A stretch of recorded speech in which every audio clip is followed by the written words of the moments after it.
Blood Warlock, Succubus Partner in the Apocalypse. Chapter 151 to 175. So. Chen He frowned deeply and looked at Bai Zimin with a completely serious expression. What you are saying is that you think that because of this new energy called mana, it is possible for new life forms to slowly begin to emerge. Bai Zimin nodded with a firm expression and asked back, if you think about it carefully, it's actually not too crazy, don't you think? This thing called soul record can even grow us to monstrous levels where we can destroy and demolish houses with our bare fists, obtain strange treasures out of thin air, and level up like characters out of a video game. The room remained silent as everyone present seemed to sink into deep thought. After Shang Guanbing Shui returned from the forest where she had faced the goblins, Bai Zimin gave them a simple but concrete summary of the information Lilith had given him previously. Of course, to avoid suspicion he simply said that it was an idea that had occurred to Lily, who was by his side. Shang Guanbing Shui looked at Lily with narrowed eyes before turning her face towards Bai Zimin. I think Lily's thoughts are not crazy. She expressed with a slight frown and pointed out, in this new world, anything is possible and we have no choice but to adapt to the circumstances and the new rules of the game if we want to survive. Chen He also nodded to express that he agreed as well.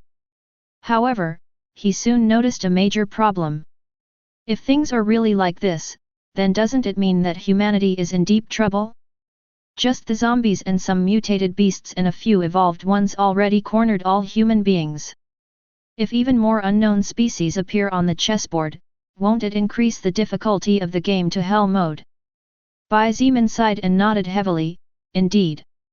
It could be said that the chess game became several levels more difficult now that the goblins appeared. Although we don't know if their numbers are too much, if they are like the goblins in the human stories then we have to fear the reproductive ability of these little monsters. Shang Guanbing Shui brushed her hair and pointed out an irrefutable truth.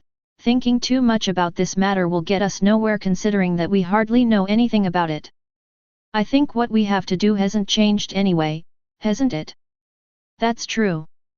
Chen He sighed and scratched his head a little tired with the whole sudden situation. Bai Zimin remained silent for a few minutes. The only sound inside the room was the breathing of the four people present. After about 5 minutes, under the watchful eyes of Shang Guanbing Shui and Chen He, Bai Zimin looked at Lilith and stood up. I have decided. His eyes flashed coldly and his determined voice gave the final verdict, we will continue charging in a southerly direction. We need to find the military camp as soon as possible. If only he could get the equipment from a military arsenal, Bai Zimin was confident that, at the very least, he wouldn't have to be hiding like a sewer rat for fear of zombies. After all, even for the current him, it was impossible to protect 1,500 survivors from the claws of zombies or any other enemy 100%. No matter how strong he was, Bai Zimin was still only a human being who had just begun to take his first steps on the path of evolution. He did not have the ability to shake the heavens and the earth, nor was he capable of annihilating armies with a wave of his hands. Until then, modern firearms were something he could rely on. First-order existences were still relatively scarce while second-order ones were practically non-existent. Therefore, unless they were unlucky, their worst enemies were zombies and other types of unclassified monsters. Against these types of enemies, modern firearms capable of placating entire armies were the best counterattack and defense. Light machine guns, heavy machine guns, IFVs, battle tanks, machine gun-mounted vehicles, helicopters, fighter planes, and many other weapons capable of increasing the battle capability of the weak human race enormously against enemies that outnumbered them by a wide margin. Of course, there were also other factors such as having the ability to properly operate such weaponry. After all, the weapons were machines that needed to be operated by human beings, and depending on the use to which they were put the result could be a completely different one than the one expected. However, it was better to have than not to have. Therefore, Bai Zimin followed by Shang Guanbing Shui, Chen He, and Lilith in her human form began to delegate simple and quick orders immediately without even pausing to rest for a moment. ******. On a road heading south, 2 modified jeeps were speeding along in the middle of the night. The surroundings were silent up to the point where the faint whistling of the wind whipping the branches of the dark, unnaturally sized trees at the edge of the road. No matter where one looked, all was pitch black and the only source of light was the 4 headlights of the only 2 vehicles on the road. Inside one of the modified jeeps, the one leading the way at the front, Shang Guan Bing Shuet, Wu Yujun, and the driver rode in silence. Only when they came to an intersection would the vehicle stop, forcing the second to stop as well, and they would only resume driving when Wu Yujun pointed the way forward. After all, she was the only one with clear knowledge of the direction of the military camp. In the second modified jeep, Bai Ziman, Chen He, and the driver rode in silence just like the women in the first jeep. The only difference was that, unlike the jeep in which the women were traveling, the silence inside the jeep in which they were traveling was heavier as none of the 3 said even a single word. Chen He was observing the surroundings with caution as traveling at night was incredibly dangerous. The driver was too nervous because of the gloomy night and the frightening environment as well as the respect he had for the 2 people beside him that made it difficult for him to even breathe. Therefore, the man only drove following the lead of the main jeep. As for Bai Ziman, like Chen he was scanning the surroundings with cold eyes. Besides, he was not a very talkative person to begin with and was not particularly close to any person present, so he simply focused on the road while trying to imagine different scenarios. In these scenarios, different enemies and in different numbers appeared while he projected different ways and efficient methods to obtain victory with the least possible losses in the least amount of time. That way he could better respond to different unexpected problems that might arise out of nowhere. In total, they traveled for more than 8 hours without rest. It was 8 hours of tension and exhaustion, but after so much effort it was finally time to see the fruits. It's just inside this forest. Outside the jeeps, Wu Yujun pointed to the dirt road just off the main road before looking at Bai Ziman and the rest. Even though it's been several years since then, I can still clearly remember the place. It's definitely this way. Bai Ziman nodded silently and took a step forward as he carefully scanned his surroundings. The dirt road was not very wide and probably only one vehicle could pass without allowing a second to pull alongside it. Adjacent to the dirt road, the grass had grown dangerously knee-high, making it difficult for anyone entering there to move and see, while the trees stretched as far as the eye could not reach. The northern area of Beijing was known as a forested area, and the Yanqing district was especially for being an ecological area. It was the district with the most green areas in all of Beijing as well as one of those with the least human population. As a result, it was natural for the government to hide military camps with weapons and logistics in such places where no human beings usually went. After all, no one in their right mind would venture into an unknown forest that was likely to be teeming with wild animals and creatures. However, this also had an incredibly important consequence. Being filled with forests, wildlife was naturally more prosperous. Therefore, beasts that had managed to mutate and evolve were probably lurking everywhere. Bai Ziman did not believe that the forest in front of him was an exception to this rule. In fact, he had been starting to feel a little uncomfortable for a while now, but he did not know why, since there was no enemy of any kind in sight. In this operation, Bai Ziman had decided that the best option was to bring as few people as possible but with enough power to fight an army without any problems. This was because he did not know what kind of dangers they would encounter, and in cases like this, an ordinary person without proper training would only be more likely to cause trouble rather than help solve it.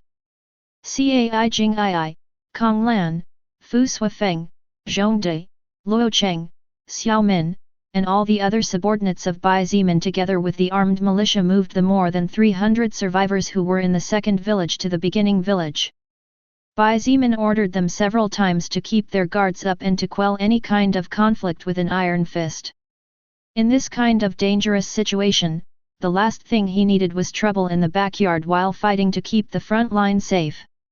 After more than 20 minutes of observing the surroundings carefully and thinking a bit about the current situation, Bai Ziman turned around to look behind him and noticed that everyone was a bit tired. After a full night without sleep, coupled with how troubled the previous day had been, it was natural for everyone to feel mentally overloaded. Even if the stamina stat had only decreased a little, the human brain was another matter. Let's rest for a few hours. Bai Zimin glanced at his digital watch before looking at everyone again and announced, it's currently a bit past 6 am. After we have some lunch at noon we'll start exploring the area and head into the forest. Wu Yujun and Chen He looked at each other and sighed in relief. Under their eyes were small bags as evidence of tiredness. They were really trying hard not to collapse from sleep. Even Shang Guanbing Shuet, who had recently evolved to First Order, couldn't help but nod as she gently rubbed her eyes somewhat sleepily. You don't sleep? Chen He asked as he saw that Bai Zimin did not move from his place. Don't worry about me. Bai Zimin smiled slightly and shook his head. Just go and rest, we'll have a lot of work to do soon. Chen He hesitated for a moment before turning and leaving.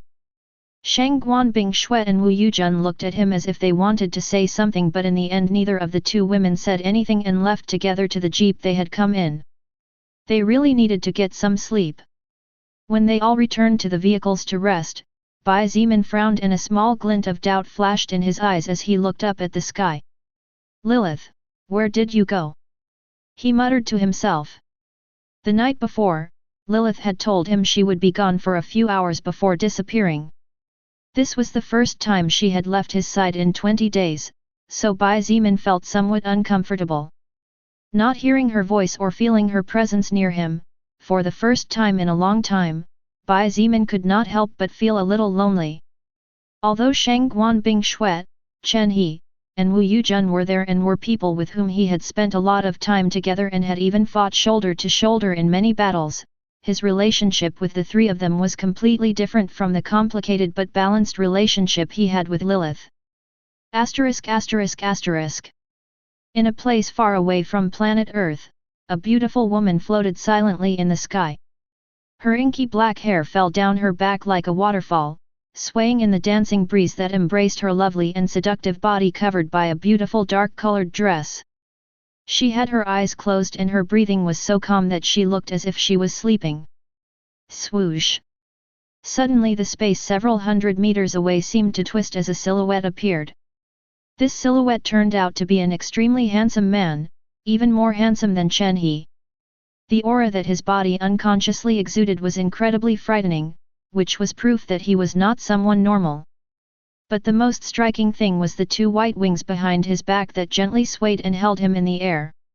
These wings also represented his faction and the path he had decided to walk by evolving beyond all mortal limits. Indeed, this man was a higher existence. Who are you? The handsome man asked cautiously. Who am I? The woman's lovely voice sounded in a whisper. She giggled softly and slowly opened her eyes that had been closed until now. Her two ruby eyes glowed faintly and her lips curved into a charming smile. You are welcome to call me Lilith. She replied and her ruby eyes glowed slightly again. At the sight of her smile, the handsome man with angel wings was spellbound for several seconds before he awoke from his reverie, seemingly oblivious to what had just happened. Lilith. The man frowned before shaking his head, never heard that name. Lilith didn't respond and simply remained standing in the void. Why would a demon like you be in a lower world? The angel questioned and his hands flashed until a large spear of light formed. Are you planning something? Planning. Lilith played with her hair and nodded as she whispered, actually, I am planning something. You want to know what my plan is? The angel frowned and couldn't help but feel a bad premonition. When the angel belonging to the army of heaven heard completely what Lilith had planned, he didn't know how to react. His two wings flapped gently as his silver armor shimmered with the rays of light from the distant stars and his blonde hair danced in sync with the breeze. How about, don't you think it's incredible? Lilith clapped her hands as if she were an excited little girl and her eyes sparkled as if a million galaxies lived inside them. After a moment of silence, the male angel leaned his head back and began to burst out laughing. Ha ha ha ha. His laughter echoed everywhere and anyone who heard it might come to think that Lilith had just told the best joke in history since the creation of the universe. Lilith simply curved her lips and waited patiently for the angel to stop his laughter. When he finally stopped, she asked in an innocent tone of voice, "But I'm curious, why were you roaming the earth? Is the army of heaven so free that they can casually send their angels to spy on lower worlds? We, angels, are not as free as you, filthy demons who oppose the grace of the Lord." The angel scoffed before swinging his spear of light and pointing it at Lilith. "I was just casually passing by as I seemed to sense a strange space rift, but I didn't expect to meet a lunatic woman like you. Kia little pigeon, how do you suddenly get so aggressive?" Lilith exclaimed and took a step back as if she was scared while secretly letting out a sigh of relief. Previously she had sensed this angel prowling the vicinity of Earth, so she immediately acted to intercept him. She feared that some faction of higher existences had noticed Bai Zeman and somehow sought to harm him. Fortunately her concerns were not valid, or else everything would become much more complicated than it already was. "Humph! Enough of your nonsense, demon!" The angel snorted and charged forward as he shouted in a straight voice filled with holiness, "Even though you are a lunatic, the mere fact that you are a demon and that you claimed that a little lower existence would one day take the supreme throne that belongs to the Lord is enough to claim your head." Lilith neither dodged nor moved from her position. Her ruby eyes glowed brightly and she calmly said, "We'll see if I'm a lunatic or not. Though I don't think you can live to see that day come." Only an inch away from piercing her heart, the angel's spear of light stopped abruptly. The eyes of the brave and holy warrior of one of the most important and powerful factions in the universe widened in shock as he stared into the red eyes of the woman in front of him. When he wanted to say something, his mouth abruptly closed with such loudness that his teeth almost broke in the process. "Do you really want to kill me?" Lilith whispered in a fearful voice as she trembled as if she was scared to death. Her ruby eyes glowed intensely, releasing her charm and activating one of her simplest but most terrifying skills. The angel's face turned as pale as a sheet as he realized that his body was not obeying his brain and he was increasingly losing control of his own thoughts. He was a fifth-order angel. In the past he had been a hero of his own world before ascending to divinity after receiving grace from the Lord and entering the arms of heaven. But he was beginning to lose his mind because of the demon in front of him. "Bye bitch!" The angel barely managed to exclaim through gritted teeth. Lilith ignored him and with the tip of her finger casually pushed the spear of light away. She ignored the angel's surprise and sighed, "You men really are boring. It only takes so much for you to turn into mindless puppets. Look, even you fell for it. Weren't you angels free of impurity and lust? Then why are you breathing heavily like a dog in heat?" She turned to leave and soon disappeared from the sight of the angel, who not long after regained the mobility of his body. The angel descended to the ground and sat down in terror as he scolded himself for letting such nefarious thoughts cloud his judgment. However, a sweet voice with a slight tinge of coldness soon reached his ears. "Freeze everything, Niflheim." The powerful fifth-order angel turned pale and all he could do was whisper a few words as he felt the terrifying amount of mana moving from outside this planet and the power of the skill activating. "Death does not exist. I will only return to the arms of the Lord." Boom! After a thunderous explosion that shook the entire world, a terrifying amount of freezing power descended and enveloped everything. From the earth and grass to the tops of gigantic trees ascending hundreds of kilometers high. The white clouds were frozen, the rivers of liquid and crystalline water became ice rinks, and the deserts with extremely high temperatures were transformed into an icy hell. Thus a world that had already gone through several stages since the soul record reached this part of the universe was sealed in ice without a trace of life. Surrounded by stars of different colors and galaxies, Lilith had an ice-cold gaze that if Bai Zeman saw could probably never associate it with her warm and playful smile that usually embodied her charming face. "I wonder what these white pigeons will do when the news that one of their worlds was destroyed by a demon? Surely Satan and that Lord will have a good time having fun, so they won't be able to divert their attention too much elsewhere." Her indifferent voice was the only thing that proved her existence, since in an instant her entire presence had disappeared without a trace. Except for the obsidian-colored ice that sealed an entire planet and brimmed with dark energy. ******. Planet Earth, China, Beijing City. It was past noon when Chen He and the rest opened their eyes again. They all woke up at about the same time with slight differences, and after about 6 hours of sleep they felt refreshed. You didn't sleep at all? Shang Guanbing Shui approached Bai Zimin and asked with a frown as she saw him standing silently in exactly the same place where he had been when they had all gone to sleep. Bai Zimin remained standing looking up at the blue sky above his head and replied without much interest, "No. You." Shang Guanbing Shui frowned even more tightly and began to feel annoyed. Her annoyance was understandable considering that they would soon be going deep into a forest where there were probably many wild beasts running rampant, but the leaders seemed unconcerned as if they were going for a walk in the park. Swoosh! The wind whistled softly, and as that gentle breeze caressed Bai Zimin's face, a rose fragrance distinctive to him greeted him. His lips curved upward slightly as he understood what this meant, and his eyes turned toward Shang Guanbing Shui. "Don't worry, Ice Princess. I'm perfectly fine." "Don't worry, Ice Princess. I'm perfectly fine." Bai Zimin looked at Shang Guanbing Shui and, now completely free of all worries, smiled slightly. Shang Guanbing Shui stayed silent and looked at him with narrowed eyes. She felt that somehow there was something strange about him, but even after thinking about it for a while she couldn't tell where that strangeness was, and considering that his face didn't really look exhausted by any means, she gave up. "If you say so, then it's okay, I guess." She shrugged and didn't pursue the matter any further. "Yet?" Bai Zimin nodded. He looked at the surroundings and asked in confusion, "By the way, where are those two?"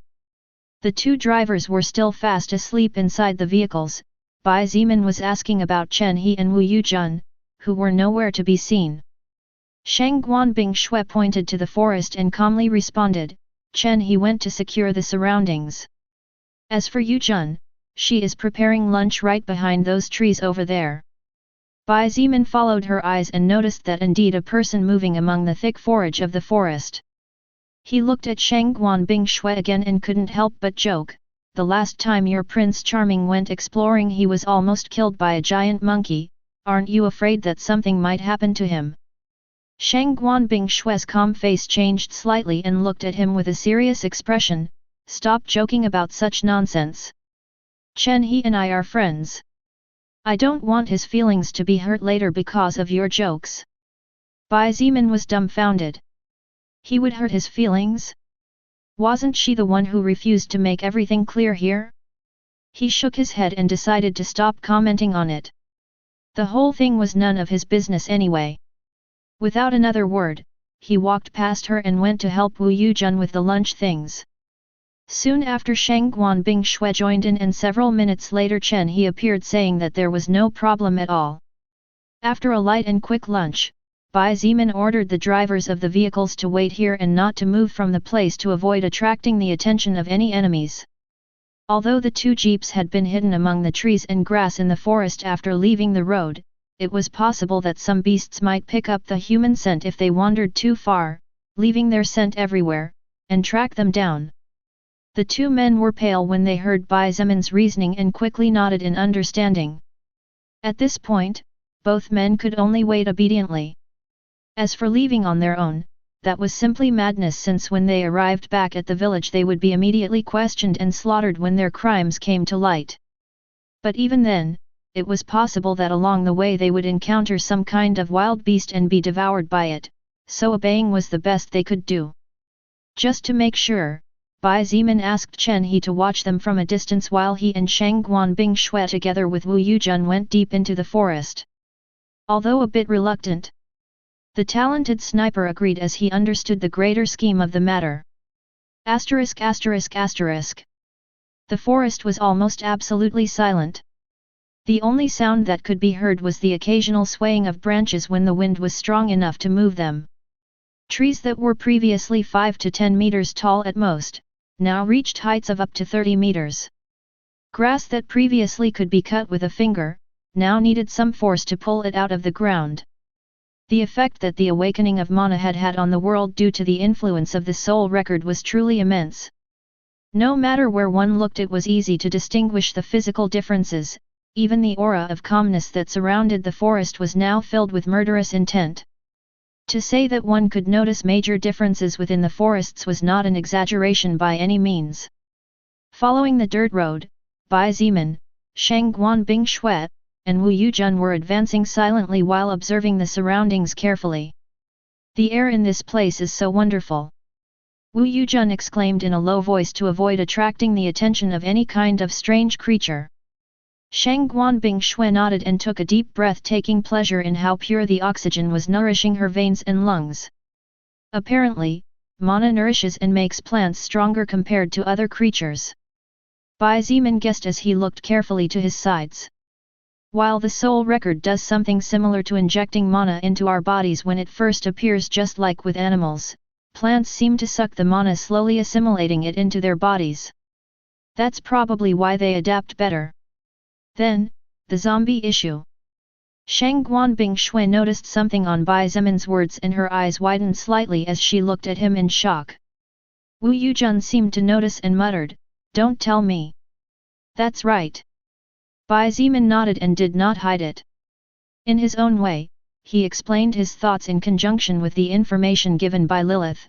Probably the zombies are the result of those humans whose bodies failed to withstand the wave of mana that invaded their bodies due to the appearance of this thing called soul record.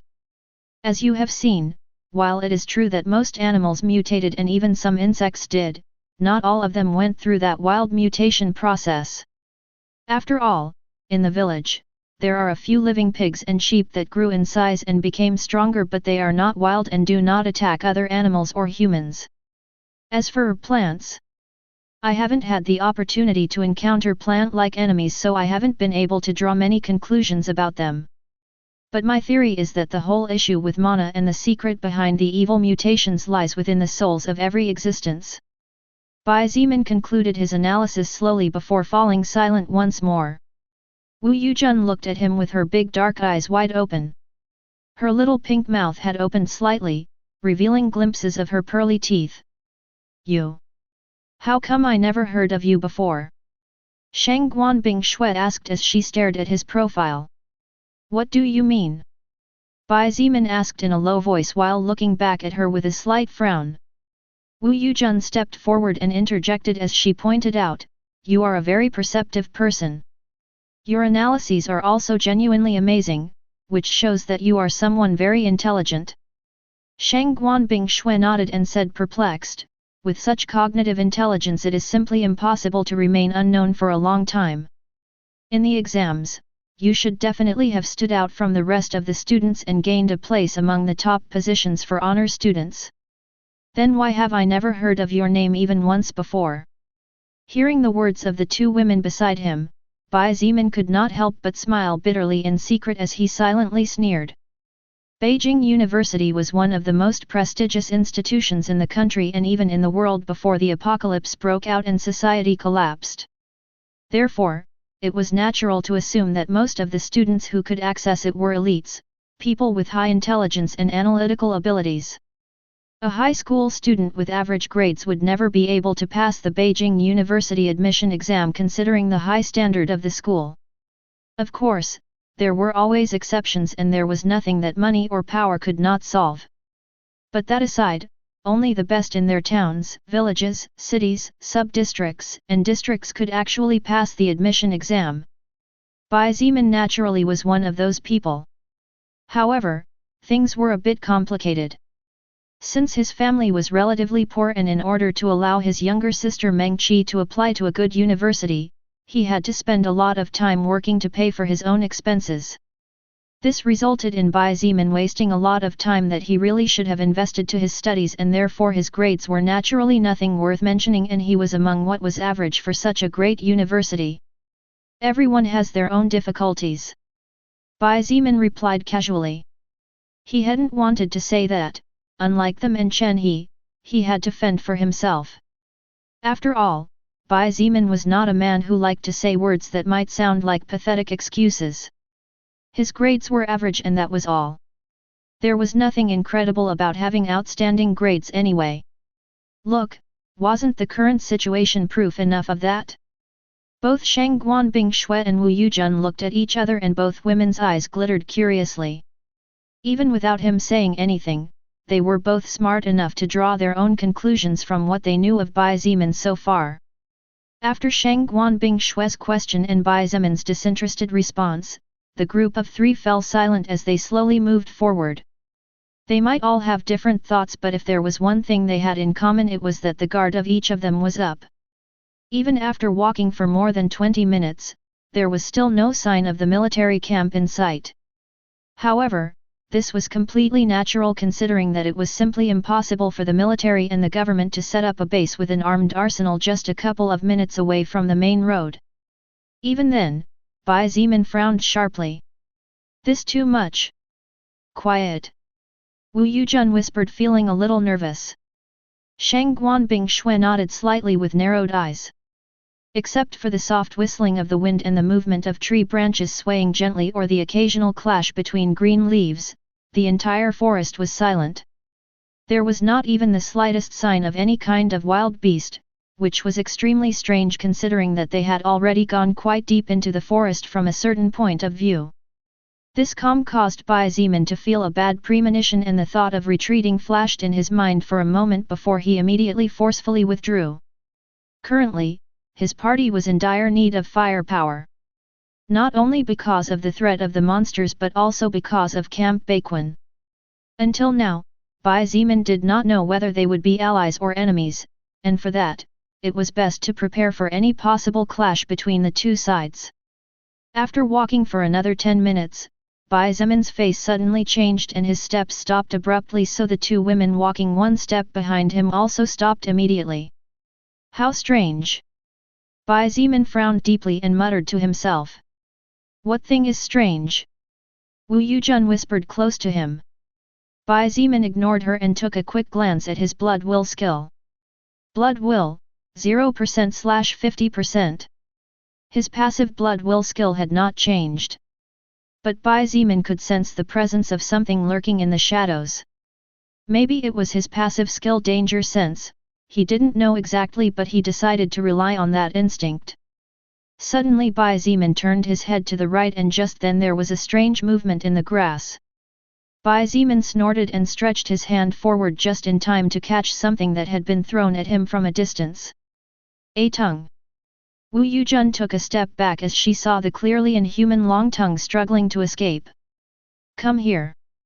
Bai Zemin growled and pulled hard towards him. An object flew through the air in his direction.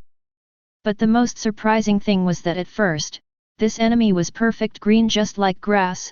However, it soon seemed to become transparent as it completely disappeared. What?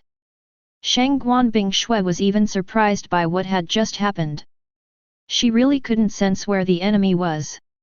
However, Bai Zemin still felt the tongue caught with his hand and could also feel how the enemy was still flying towards him after being forcefully pulled. With a strong punch forward, the enemy that had seemingly disappeared exploded into pieces of flesh and blood splattered all over the dirt road. You have obtained the soul power of elusive chameleon level 15. Blood will, 1%/50%. Bai Zemin's eyes widened in shock and he looked at the women beside him as he said dumbfounded, that chameleon was actually only level 15. But it managed to make none of us feel it in any way. Shang Guanbing Shui and Wu Yuzhen's faces changed noticeably as Bai Zemin's words were too shocking to believe. If that monster was a level 15 creature, then it had the power to threaten Wu Yuzhen's life since she was currently level 21. Although the elusive chameleon's tongue would not be able to pierce through Bai Zemin's body due to his high physical stats and his muscles compressed countless times, even Shang Guanbing Shui would not necessarily come out unscathed if she was hit by surprise in a dangerous spot. Let's proceed carefully and you two go behind me. Bai Zemin ordered in a deep voice and the two women immediately nodded. Even the proud Shang Guanbing Shui said nothing about it and walked behind him looking at his back in silence.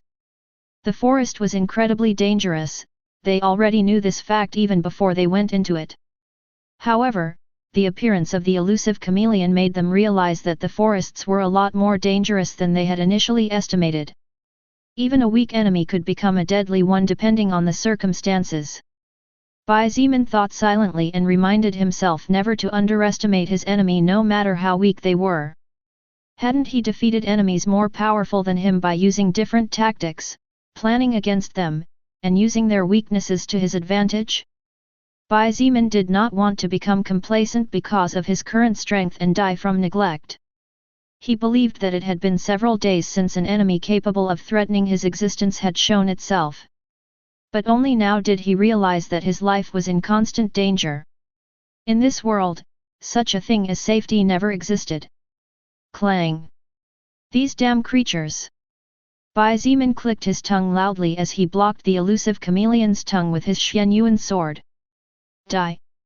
Shang Guanbing Shui casually waved one of her hands and an ice pike appeared in the air before piercing the monster's body 10 meters away in a flash. Behind Bai Zimin, Wu Yujun sighed in relief and looked at him gratefully. If it wasn't for his timely intervention, that attack might have cost her life. I'm sorry to have to bring you in.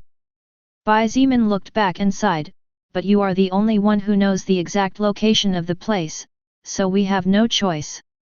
Wu Yujun's eyes flashed softly as she heard his words. She smiled beautifully and shook her head gently, don't worry. With you being here somehow I feel safe and I know nothing will happen to me. Besides, we need those firearms for everyone's sake, don't we? Bai Zimin smiled back and nodded slightly, that's right. Just stay in the back and don't go too far away. One of Shang Guanbing Shui's eyes twitched a couple of times as she looked at Wu Yujun. Inwardly she was muttering, well, I'm sorry for not making you feel safe. Regardless of what Shang Guanbing Shui and Wu Yujun were thinking, Bai Zimin continued to move forward with no intention of stopping. After advancing for another 10 more minutes and having killed another 20 elusive chameleons with different periods of time between each one's appearance, Bai Zimin's blood will skill activated properly when new enemies appeared within the effective range of the skill. Blood will, 50%/50%. Be careful. Many enemies are approaching. Bai Zimin stretched a hand behind him to immediately stop the movement of the two women and warned. For a moment it seemed to him that he had touched something extremely soft, but with blood wool activating to its maximum level immediately, he didn't have time to overthink things too much. This was because not only did the enemies number several hundred or even thousands, but he still didn't know what kind of enemies they were. Wu Yujun and Shang Guanbing Shui looked at Bai Zimin's left hand touching something it should not be touching and both had different reactions. The first one blushed and the second one's face remained indifferent, making it difficult to know what her thoughts were about what was happening. In addition, the current circumstances did not allow them to consider the situation too much either. Fuck its mother! Bai Zimin's face turned white as he saw countless spiders the size of a human face crawling through the grass, over tree trunks, over branches, among rocks. Huge black spiders moved their long legs rapidly, crawling towards the group of three. Their endless numbers of red eyes stared at them as if they were their prey, while some of them even had their mouths wide open, revealing terrifyingly long fangs and sticky saliva. Spiders! Shang Guanbing Shui paled and took a step back while she shook her head. A spider fiercely leapt forward from the grass with the intention of biting Bai Zimin. However, he responded by swinging his sword diagonally and slicing the spider's body in two. You have obtained the soul power of wolf spider level 8. At least they are low level, and except for their numbers, they don't look too dangerous like the elusive chameleon. Bai Zimin sighed secretly. Seeing the red and green blood splattering everywhere as the two spider halves landed just inches away from her feet, Shang Guanbing Shui's face paled even more and her eyes rolled before she fainted with a thud as she fell onto the dirt ground. Bing Shui! After cutting off a dozen spiders in rapid succession, Bai Zimin heard Wu Yujun's frightened cry and quickly turned his face with a serious expression. Seeing Shang Guanbing Shui collapsed on the ground, his expression turned ugly. What happened? He asked, astonished as he crushed another wolf spider with a kick. Wu Yujun waved both hands and the grass on both sides of the dirt road seemed to come to life. After lighting up with a strong fluorescent flash, the previously harmless weed suddenly began to detach from the ground and the nearby wolf spiders were pierced in various parts of their bodies. She has arachnophobia. In the past, during a camp in elementary school, a tarantula walked on her face while she was asleep, and when she opened her eyes she saw the spider staring at her, so she developed terror towards spiders. She can't tolerate them. Wu Yujun replied through gritted teeth, her pretty baby face quickly turning pale due to the consumption of mana. Her first-order plant empowerment skill turned Wu Yujun into a terrifying existence inside a forest like this. Her skill was powerful, but to empower and control plants, size was an important factor, as the bigger the size the higher the mana consumption. Controlling small green weeds was simple, but she was not like Shangguan Bingshui, who seemed to be especially talented at controlling the mana within her body, nor was she like Bai Ziman, who was able to learn extremely fast to this new energy. Therefore, her limited mana in comparison to both of them was rapidly running out. What? Arachnophobia. When Bai Ziman heard about Shangguan Bingshui's arachnophobia, he felt like cursing, but in the end did not say anything. After all, it was natural for everyone to have their own weaknesses. It was just that he never expected that the cold and indifferent ice goddess Shangguan Bingshui would actually fear spiders so much that she fainted. 10 spiders were only 2 meters in front of Bai Ziman and Wu Yujun when they swooped toward them, both with the intention of devouring them as more wolf spiders relentlessly arrived. Swoosh! Swoosh! Swoosh! Swoosh! Bai Ziman slashed ferociously at lightning speed, and the 10 horrifying-looking spiders were dismembered into countless pieces. However, he could not even breathe a sigh of relief when another 20 wolf spiders took the place of the previous 10. Seeing their grotesque appearances and how they seemed to be endless, Bai Ziman suddenly felt that he understood a bit the defenseless beautiful woman behind him. If he were alone, he could easily cut a bloody path through all these wolf spiders. However, with Wu Yujun here and Shangguan Bingshui's unexpected fainting incident, such a thing was simply impossible. 5 minutes passed and the number of wolf spiders that Bai Ziman and Wu Yujun had killed together exceeded 3,000. The surroundings had been filled with dark blood belonging to the mutated spiders, as their human face-sized bodies now began to endlessly pile up to form small mountains on both sides of the dirt road. There is no other choice. Bai Ziman clicked his tongue and grumbled under his breath as he noticed how the beautiful Wu Yujun began to gasp heavily. She had killed so many wolf spiders that she had already leveled up once, but her mana simply disappeared completely without a trace. Even her stamina was beginning to drain, as she occasionally had no choice but to attack with the dagger Shangguan Bingshui had given her several days ago. Set fire to the forest. Out of the question. Bai Ziman muttered as he swung his sword in a sharp, deadly whirlwind of blades. Wolf spiders were spiders that did not hunt prey with webs, so they were not troublesome to deal with except for their numbers.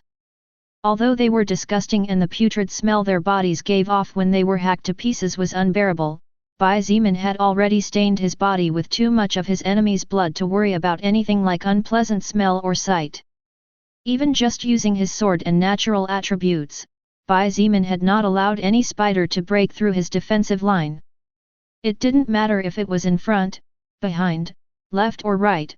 Any wolf spider that tried to advance beyond him or came too close to his body was torn into countless pieces of flesh. As the blood accumulated and a dark reddish river with green tints formed around him, along with the accumulation of incomplete corpses belonging to the wolf spiders, Bai Ziman was calmly thinking of a countermeasure, for while this was a simple task for him, the fact that the wolf spiders continued to appear relentlessly could become a headache if he did not solve it as soon as possible. Looking behind him, Bai Ziman saw Shangguan Bingshui being hugged and pulled away from the blood-stained ground by an exhausted and panting Wu Yujun. "Hey, Wu Yujun! Are you okay?" Bai Ziman asked.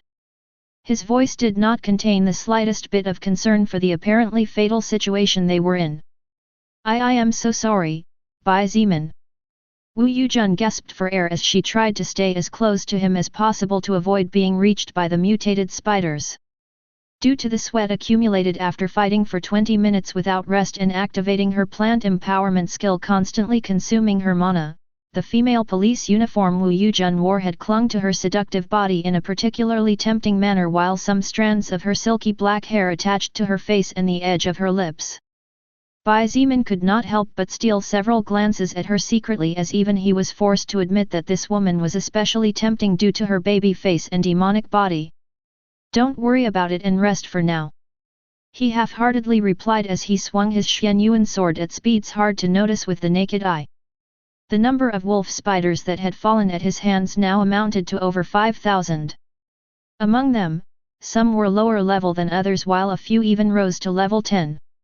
The reason why he did not want to set the forest on fire was that the flames of the blazing ring were considerably strong flames, and Bai Zimin did not know if the crimson fire would spread throughout the forest. If this happened, then the entire military camp and the weapons inside would be covered by a sea of flames. What he wanted were the weapons intact, not a pile of unused liquid metal. "Then let's do it this way." Bai Zimin nodded to himself just in time as a message flashed across his retina. "You have leveled up and reached level 38. You have obtained 2 status points to distribute freely." "Indeed," thought Bai Zimin, not knowing whether to laugh or cry as he realized that he had absorbed so much soul power from weaker enemies that he had even been pushed to the next level. After taking a deep breath, Bai Zimin swiftly waved his right hand and turned his body 360 degrees while activating the crimson flame of the blazing ring. However, his aim was not to attack. The flames of the blazing ring could be used in 2 ways: to attack and destroy everything regardless of whether it was allied or enemy, to create a tiny barrier of flames meant to separate one area from another. Swoosh! The wind whistled and crimson flames roared as a fiery dome enveloped both Wu Yujun and Shangguan Bingshui without warning. The blood 5 meters ahead immediately began to evaporate due to the abrupt temperature rise. "Bai Zimin, what's going on?" Wu Yujun asked in fright as she observed the terrifying scene of the wolf spiders leaping towards the flames relentlessly. Because she did not possess a blazing ring, she was unaware of the uses this treasure possessed. Therefore, suddenly finding herself surrounded by a burning blaze of fire, Wu Yujun could not help but panic and unconsciously sought an answer from the only person she could depend on right now. "Don't worry." From outside the fire barrier, Bai Zimin's soothing voice reached her delicate ears with clarity. "Just stay there for a moment, it will all be over soon." Just hearing the calm coming from his almost magnetic voice was enough to make Wu Yujun noticeably calm down and, as a consequence, she was able to observe the situation better. As the crimson fire barrier was thin, from the inside she could faintly see what was occurring on the outside. The terrifying face of the wolf spiders was reflected in the big dark pupils of the beauty, but the most terrifying thing was that, just when the mutated spiders jumped into the air with the intention of penetrating the barrier, the fire immediately consumed them. Squeak! The wolf spiders that were surrounded by the crimson flame yelped in pain for a second before their bodies immediately curled up into a ball. The crimson flame continued to burn until the creatures were turned into a hard chunk of unrecognizable black charcoal. In just a few moments, over 100 wolf spiders had been consumed by the flames. However, before Wu Yujun had a chance to be more surprised, an even more incredible scene flashed in her pretty eyes. Bang! Bai Zimin stomped the ground beneath his feet with all his strength, and his powerful legs caused cracks to start appearing on the ground he was standing on. With another powerful bang that sent more than a dozen wolf spiders flying as a result of the shockwave, Bai Zimin's body shot into the sky like a space rocket. The wind whistled tirelessly and everything around him became blurry due to the spontaneous speed. When he reached 20 meters high, his speed began to slow down, but just as gravity threatened to drag him back to the ground, Bai Zimin fiercely kicked one of the giant trees beside him. Bang! The tree, over 100 meters tall and with a trunk whose thickness was equivalent to more than 5 grown men linking their outstretched arms together, was split into 2 halves. The top half was sent flying while splinters of wood fell uncontrollably to the ground like endless drops of water. As for Bai Zimin, due to the new momentary support and his explosive strength, he was currently almost 50 meters above the ground. An action that in the past would be considered as fantasy or science fiction tales could now be carried out quite easily by a person like him after constantly evolving. As he looked down to study the situation, Bai Zimin could feel all his hair stand on end and his face turned pale. What was worse than a mutated spider whose size had reached the face of a human being and, at worst, the size of a wash basin? Well, a whole bunch of mutated spiders. Bai Zimin could feel every cell in his body tremble, not out of fear, but due to disgust. Fortunately this woman, Shang Guan Bing Shuet, fainted or she might have a heart attack if she saw this. Bai Zimin couldn't help but laugh out loud as the wind shook his hair wildly. Even as he looked at the endless sea of wolf spiders crawling from afar towards his position like bees attracted to honey, there was no sign of worry in his words or in his actions and gestures. This was also natural considering that if he wanted to he could easily wipe out all of these spiders if given enough time. While it was not something that could be done in a day or two considering that there were definitely hundreds of thousands of hairy creatures crawling around on their legs, as a first-order existence Bai Zimin naturally had at least as much confidence in himself. However, he had no intention of waiting that long. He could also retreat, but then that would mean surrendering to the military camp, which was unacceptable. Instead, he decided to make a bloody mess. Standing on top of a tree several hundred meters high, Bai Zimin could see the almost endless Black Sea below him. On the ground, the small barrier of crimson flames held back the relentless assault of the wolf spiders, firmly protecting the two women inside. Bai Zimin took a deep breath and opened his eyes wide, preparing for what might be his first try at taking down an entire army single-handedly. In fact, he knew that with his current strength he could fearlessly take on an entire armed battalion. However, what Bai Zimin was about to do was completely different. The mana inside his body began to buzz as it sensed his command. His breathing slowly began to become longer and deeper as his sight took in everything around him with clarity of detail. His blood manipulation skill was an incredibly powerful skill, otherwise, an existence as incredibly powerful as Lilith would never have acted so surprised the first time she saw the scroll fall into his hands. Of course, while it was true that the limits of the skill were in Bai Zimin's own imagination, he needed to first control his own skill as an expert while slowly mastering his control over mana. After all, when learning a skill scroll, one only learned to use the skill in a basic and simple way, not to master it immediately. It was the same with cooking. One could know how to cook, but mastering the activity was completely different. The current Bai Zimin was undoubtedly far more adept compared to his past when it came to using blood manipulation. That was precisely why he had decided to try something new and, at the same time, something completely terrifying. From a distance, Lilith watched everything carefully. Her ruby-colored eyes had a strange glint in them and it was hard to tell what her exact thoughts were due to her calm and almost emotionless expression. However, only she knew how nervous she was secretly as what Bai Zimin was trying to do right now was incredibly challenging. Imagine! Imagine! As if in a trance, Bai Zimin muttered under his breath. His dark eyes were wide open trying to catch as many enemies within his line of sight as possible. The wind whistling in his ears, the situation of the two women below, even his own safety was 100% ignored as all his effort was focused purely and solely on his blood manipulation skill and the mana within his body. While it was true that it was impossible to do any action with his blood manipulation skill nor could he give it all sorts of forms as he really wanted since it was still a first-order skill, Bai Zimin believed that he could do what he was about to test. Of course, the reason why he dared to try such a crazy thing as what he was about to perform was only partly due to the fact that his enemies were infinitely weaker than him. If they were enemies of level 20 or above, Bai Zimin would not waste his time with something that would definitely get him nowhere. Suddenly his eyes flashed and it was just at that moment of inspiration and momentary confidence that he activated his blood manipulation skill. Bang! His thought process seemed to stall completely and without understanding what was happening his mind went blank. He lost control over himself as his eyes rolled back in the back of his head and his eyelids closed while he began to fall unconscious towards the ground powerless.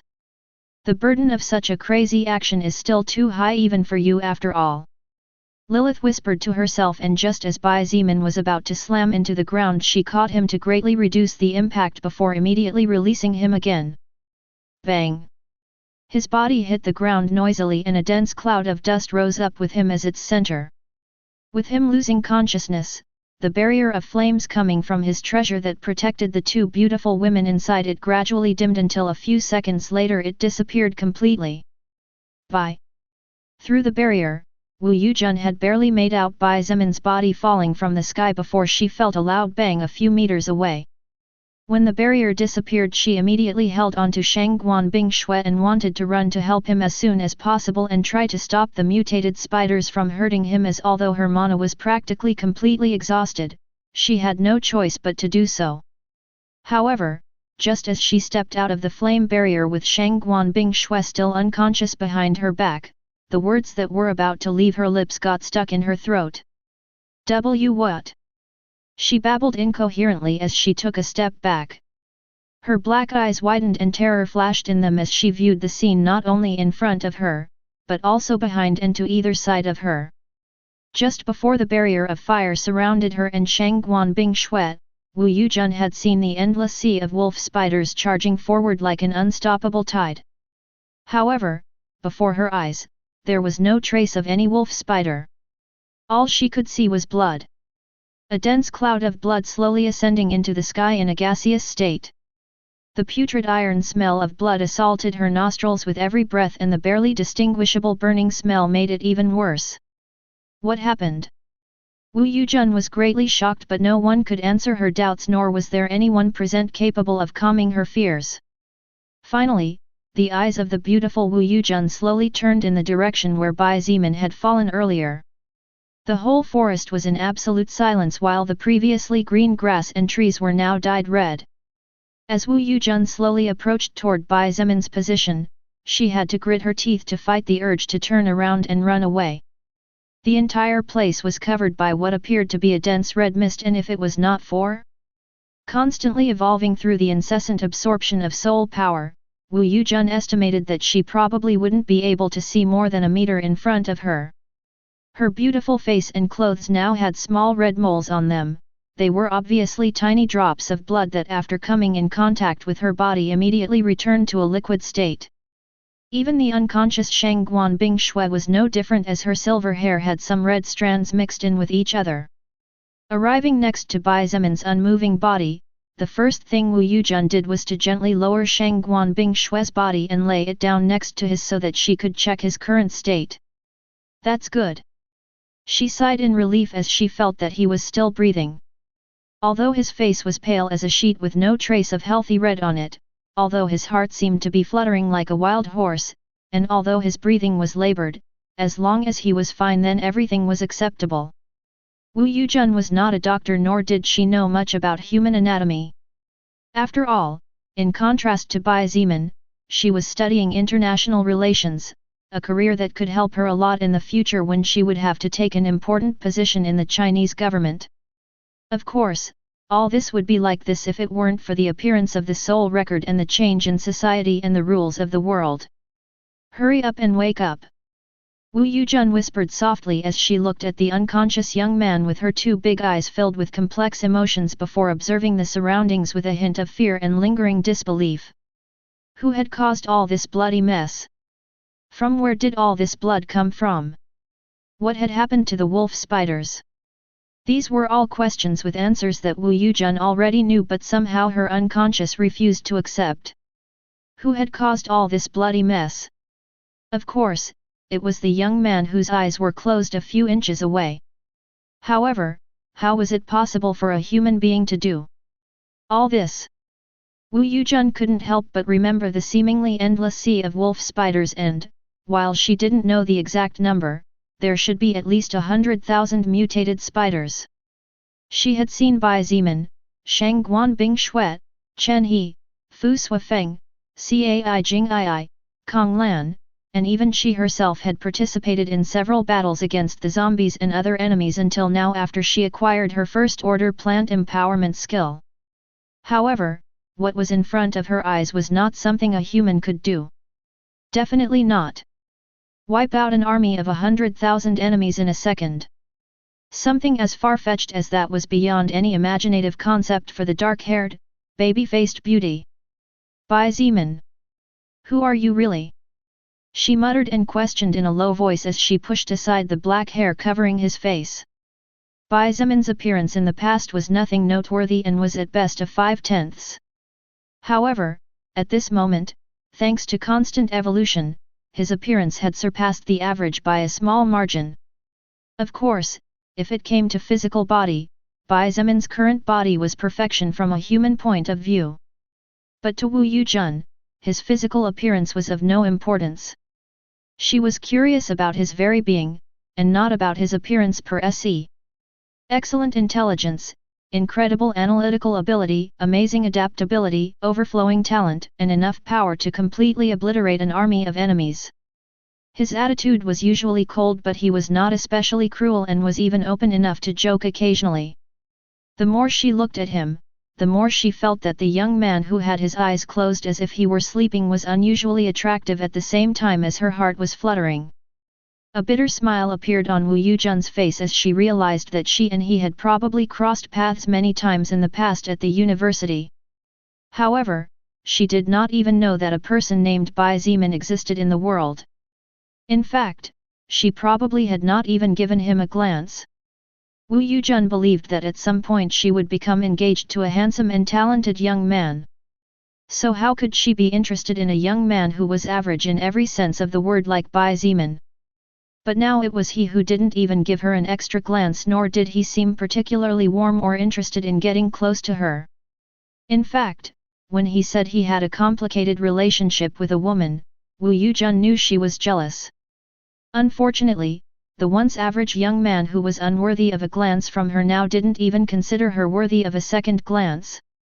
Whoever didn't want it when they could and had the chance, won't be able to do it or have it when they want it since the chance won't be there. Wu Yujun murmured a phrase that her grandfather liked very much and sighed. Ugh! A small groan beside her pulled her out of the strange knot of emotions she felt, and she quickly turned around to see Shangguan Bing Shui slowly opening her eyes and struggling to sit up. Bing Shui! Wu Yujun exclaimed, bursting with joy. Her face lit up and she quickly moved forward while supporting her to sit up gently as she said, "How are you feeling? Are you in pain? Do you feel uncomfortable anywhere?" Shangguan Bing Shui gently shook her head and even without being aware of the situation due to the previous shock asked with a pale face, "The spiders?" Wu Yujun blinked a couple of times before pointing at the surroundings with an extremely complex expression, "Look. They were all slaughtered." Slaughtered? Shangguan Bing Shui repeated in relief. However, when her vision finally cleared and she saw the terrifying scene around her, her face froze and her thought process seemed to completely stagnate. Wu Yujun continued, "Bai Zimin. I don't know how he did it. It was only a few seconds after he surrounded you and me with a fire barrier to protect us from the spiders. But when the fire barrier disappeared, the spiders were gone and the forest had become this bloody hell you see." Shangguan Bing Shui did not respond and turned her face slightly to look at the pale face of an unconscious Bai Zimin. Her blue eyes glittered unnaturally and she was silent for almost a full minute before finally closing her eyes, sighing heavily as she plopped down on the ground.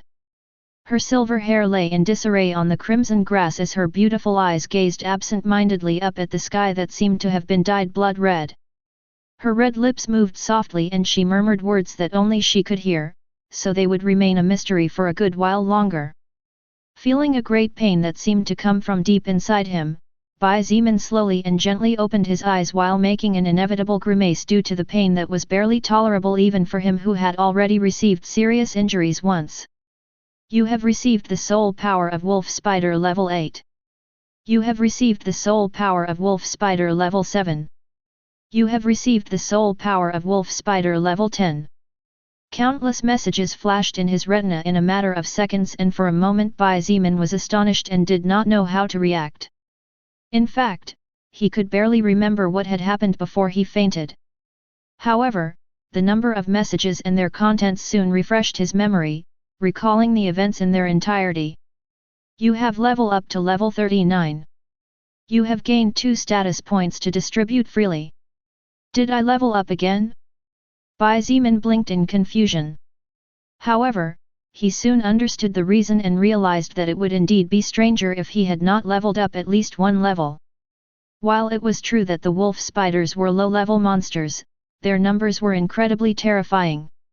Bai Zimin didn't know how much soul power from that specific type of creature he had absorbed, but it was definitely over 100,000 orbs. This meant that he had completely slaughtered over 100,000 creatures in a flash. Bai Zimin slowly sat up and felt a stinging pain again. However, this time the pain was coming from his head.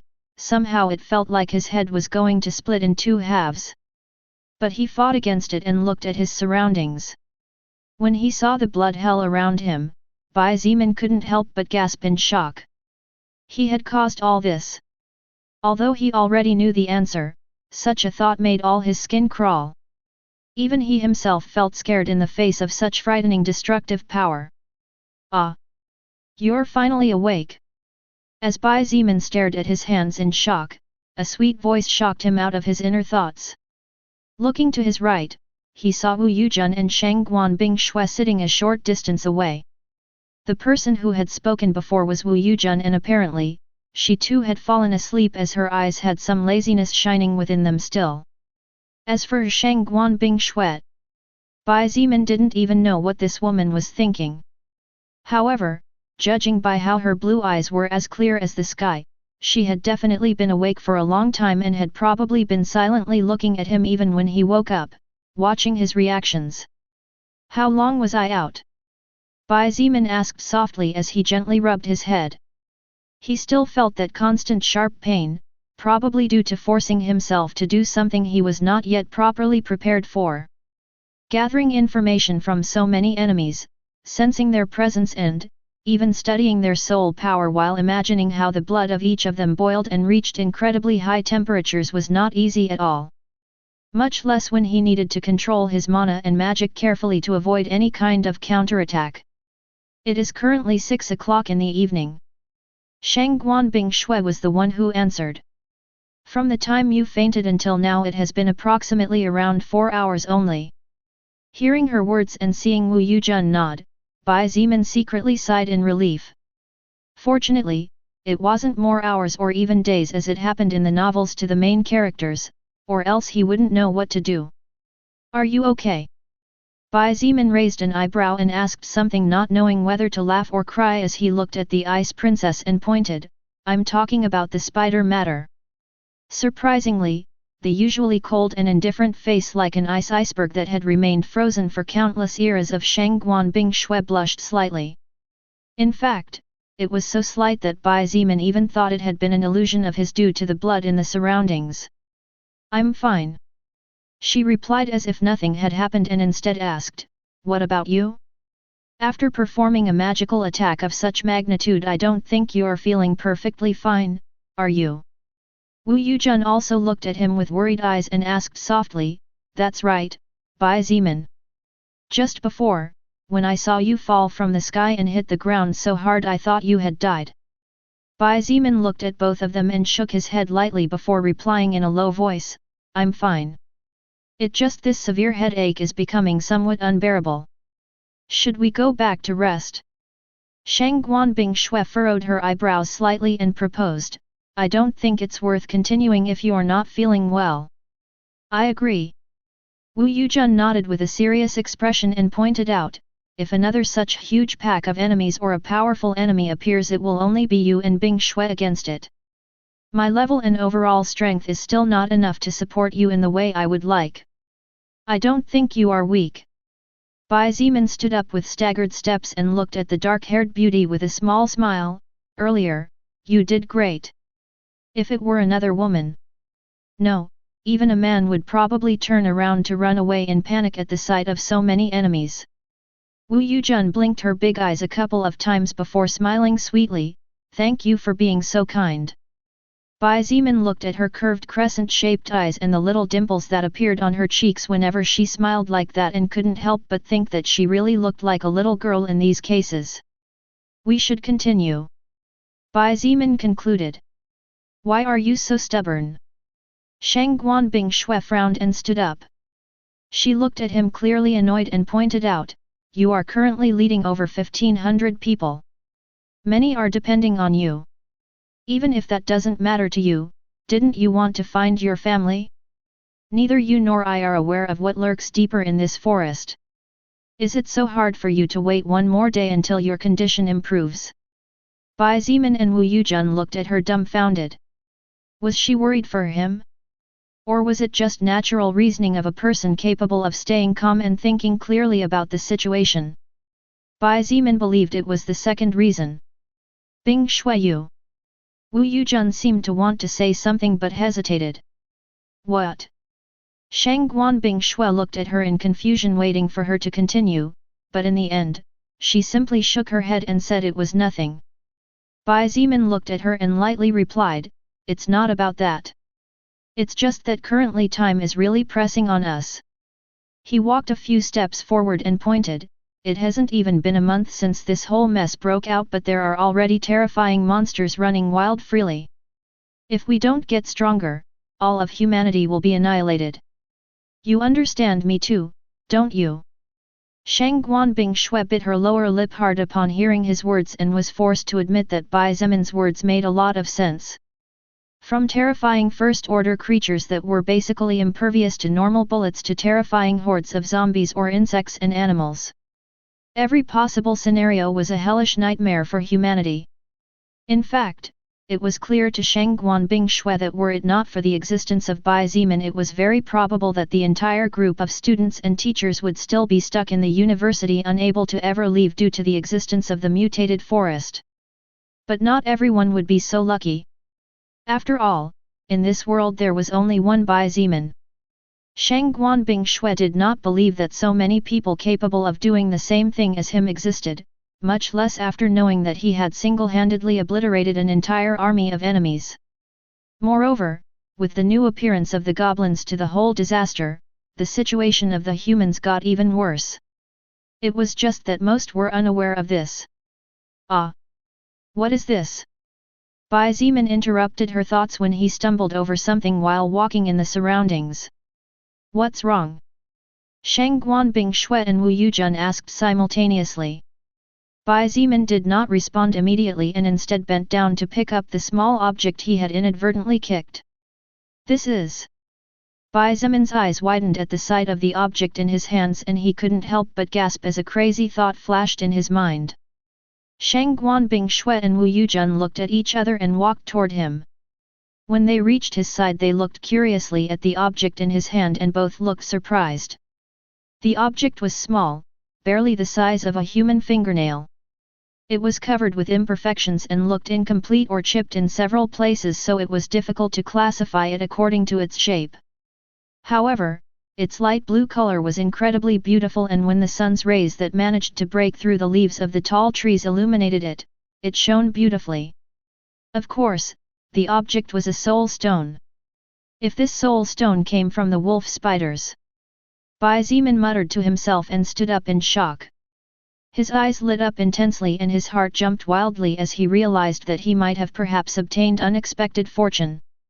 Bai Zimin together with Shang Guanbing Shui and Wu Yujun quickly set to work. Without straying too far from each other, because while it was true that all the wolf spiders had been slaughtered, they did not know at what point more enemies might appear, so they began to search through the thick forage now tinged with red that covered the forest like a carpet. Here is a soul stone. Here's one too. Not even 10 seconds had passed when the two women called out from a distance. Bai Zimin bent down just in time and picked up another soul stone before placing it in his palm and looking at both stones. His eyes flashed and just as he was about to ask a question under his breath, Lilith's beautiful and unmistakable voice sounded in his ears. As I told you before, all monsters have chances to generate a soul stone. Even the weakest and lowest level monsters are no exception to this rule. In fact, even zombies will start generating mana stones with relative regularity when their levels reach 10 or so. Bai Zimin nodded to himself and she continued, you should hurry up and get that obsolete weaponry built by you humans. That way you can bring people to search for and gather as many soul stones as possible. Is something wrong? Bai Zimin whispered in a voice that only he could hear. Not much, Lilith replied calmly. As you may have noticed, mankind's firearms don't affect the First Order too much, so you'd better start manufacturing weapons from the material of the evolved monsters. Bai Zimin frowned tightly and after a quick thought realized that indeed, Lilith's words were true. Fortunately, he had already made preparations, and currently, the survivors were working on dismantling the bodies of the mutated and evolved animals. I will get to work on that as soon as possible. Bai Zimin secretly made a mental note. Besides, Lilith interjected again. You don't need to worry too much about the matter of the New Age monsters.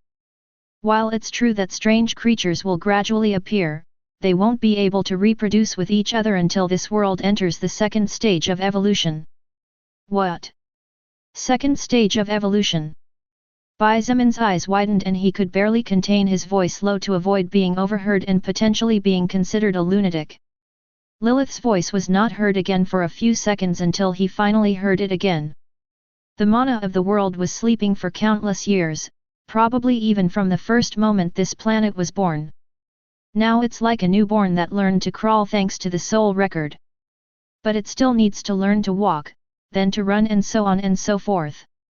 In short, the sooner you form your own power and faction, the better it will be for you and your future. Bai Zimin took a deep breath and nodded without saying a word back to her. After all, second stage of evolution or 10th stage of evolution, such things were not something for him to worry about currently. His main focus had not changed and what he needed to do had not changed either. He just needed to become stronger, just as he had been doing since the first day the soul record arrived on Earth and awakened the sleeping mana. The sound of footsteps behind him made him turn around slowly only to see Shangguan Bingshui walking in his direction with Wu Yujun beside her. Both women were carrying a pile of soul stones in their arms. What do we do with this? Shangguan Bingshui looked at him before looking at the soul stones she was holding with a puzzled expression. She had already checked it out for herself in the past and indeed, soul stones can empower magic spells depending on the type of stone. As long as the soul stone was not focused on a particular element, it could be used as an energy catalyst and increase the magical damage inflicted on the enemy to a great extent. Of course, this also depended a lot on whether the soul stone was a normal or first order and so on. Furthermore, if she used a normal first order soul stone to cast an ice spell and used an ice type first order soul stone, it was natural to assume that the effect would be a lot more efficient. It was precisely due to all this that Shangguan Bingshui knew that soul stones were an incredibly valuable treasure at the moment. Therefore, she was worried about what to do with such a treasure. After thinking for a moment, Bai Zimin decided, let's just leave them here temporarily. After securing the military armament we can bring a large number of survivors together and move them. Wu Yujun nodded and remarked, I agree with you. Otherwise it will take us years to find all the soul stones among all this thick grass. Shangguan Bingshui hesitated for a moment before gently laying the soul stones on the ground again. However, she took several for herself and kept them in a small leather bag she wore tied around her waist. Wu Yujun did the same and Bai Zimin also kept some. Just as he finished storing several soul stones, he remembered something important and told the girls to wait a moment while he slipped through his records. Evolution requirements. Bronze skin, first order passive skill, level 4-level 5. Stamina stats over 300 points without external support, complete. Soul stone, 9/9. Do you wish to evolve the bronze skin skill to the next level? Bai Zimin looked at the two women beside him before finally deciding to evolve the skill. In any case, the fact that skills could evolve wasn't a secret, it was just that probably no one had done it yet. 9 unclassified soul stones came out of his bag and floated in the air before they began to glow under the astonished eyes of Shangguan Bingshui and Wu Yujun. When the evolution process finished, Bai Zimin looked at the new skill and noticed that now, instead of plus 140 stamina points, Bronze Skin level 5 gave him a total of plus 160 stamina points permanently. A solid 20-point improvement, which was equivalent to 10 levels in stat points. That was the evolution of a skill. Shang Guanbing Shui asked in wonder. Right, Bai Zimin casually responded with no intention of hiding anything before returning to surprise the women beside him with another evolution. Evolution requirements. Health boost, unclassified passive skill, level 5. Health stat over 150 points without external support, complete. Soul Stone, 15/15. First Order Soul Stone, 1/1. Do you wish to evolve the health boost skill to First Order? With a single thought, soul stones of different grades flew out of his bag and began to rotate, forming a strange diamond that abruptly entered his body. The rune representing the health boost skill flashed brightly and his entire soul seemed to become purer as his body felt a lot lighter than before. Just the evolution of a skill made Bai Zimin feel as if a great weight had been lifted off his shoulders. That's how incredible the soul record was. Superhuman Health, First Order Passive Skill, Level 1, increases the effects of healing skills on you by 20%. Plus 120 health points permanently. Bai Zimin confirmed the evolution requirements of the new superhuman health skill, but seeing that he needed First Order Soul Stones in addition to unclassified Soul Stones, he decided to stop temporarily. Although he still had approximately 7 First Order Soul Stones left, Bai Zimin knew that such Soul Stones were currently precious. Unless the First Order creatures suddenly became normal like the other monsters or their numbers increased exponentially, he was not willing to spend all his Soul Stones. After all, he still needed equipment for himself, for his subordinates, even to evolve other skills. In fact, were it not for the current situation they were in, it was improbable that he would expend one of the few First Order Soul Stones he had in his inventory. You too should also check to see if any of your passive skills can be improved. Bai Zimin instructed as he looked at the two women beside him. Before we go deeper into the forest, we should take the opportunity to become as strong as possible. Shang Guanbing Shui and Wu Yujun nodded at the same time before they began to slide down their own records carefully. While Wu Yujun did not possess any skills before, after acquiring her plant empowerment skills she began to fight on the front lines regularly, so by killing mutated zombies, mutated animals, and engaging in fighting against more powerful creatures, she was also gradually acquiring some useful passive skills. In fact, with these soul stones I can level up some skills. Even evolving to the next order is not impossible. Wu Yujun nodded before smiling bitterly and saying in a bittersweet tone, "Unfortunately, my natural stats don't reach the necessary requirements, so I can't do anything about it." "I see." Bai Zimin nodded with understanding. In fact, Lilith had already mentioned previously that evolving skills was by no means a simple thing and that he had been doing it constantly due to fighting beings more powerful than him relentlessly. As his life was constantly in danger, it was only natural that the rewards were juicier. That was precisely why his natural stats were overwhelmingly higher than those of someone at his own level. Otherwise, he would also not be able to level up skills continuously, let alone upgrade orders. Swoosh! Swoosh!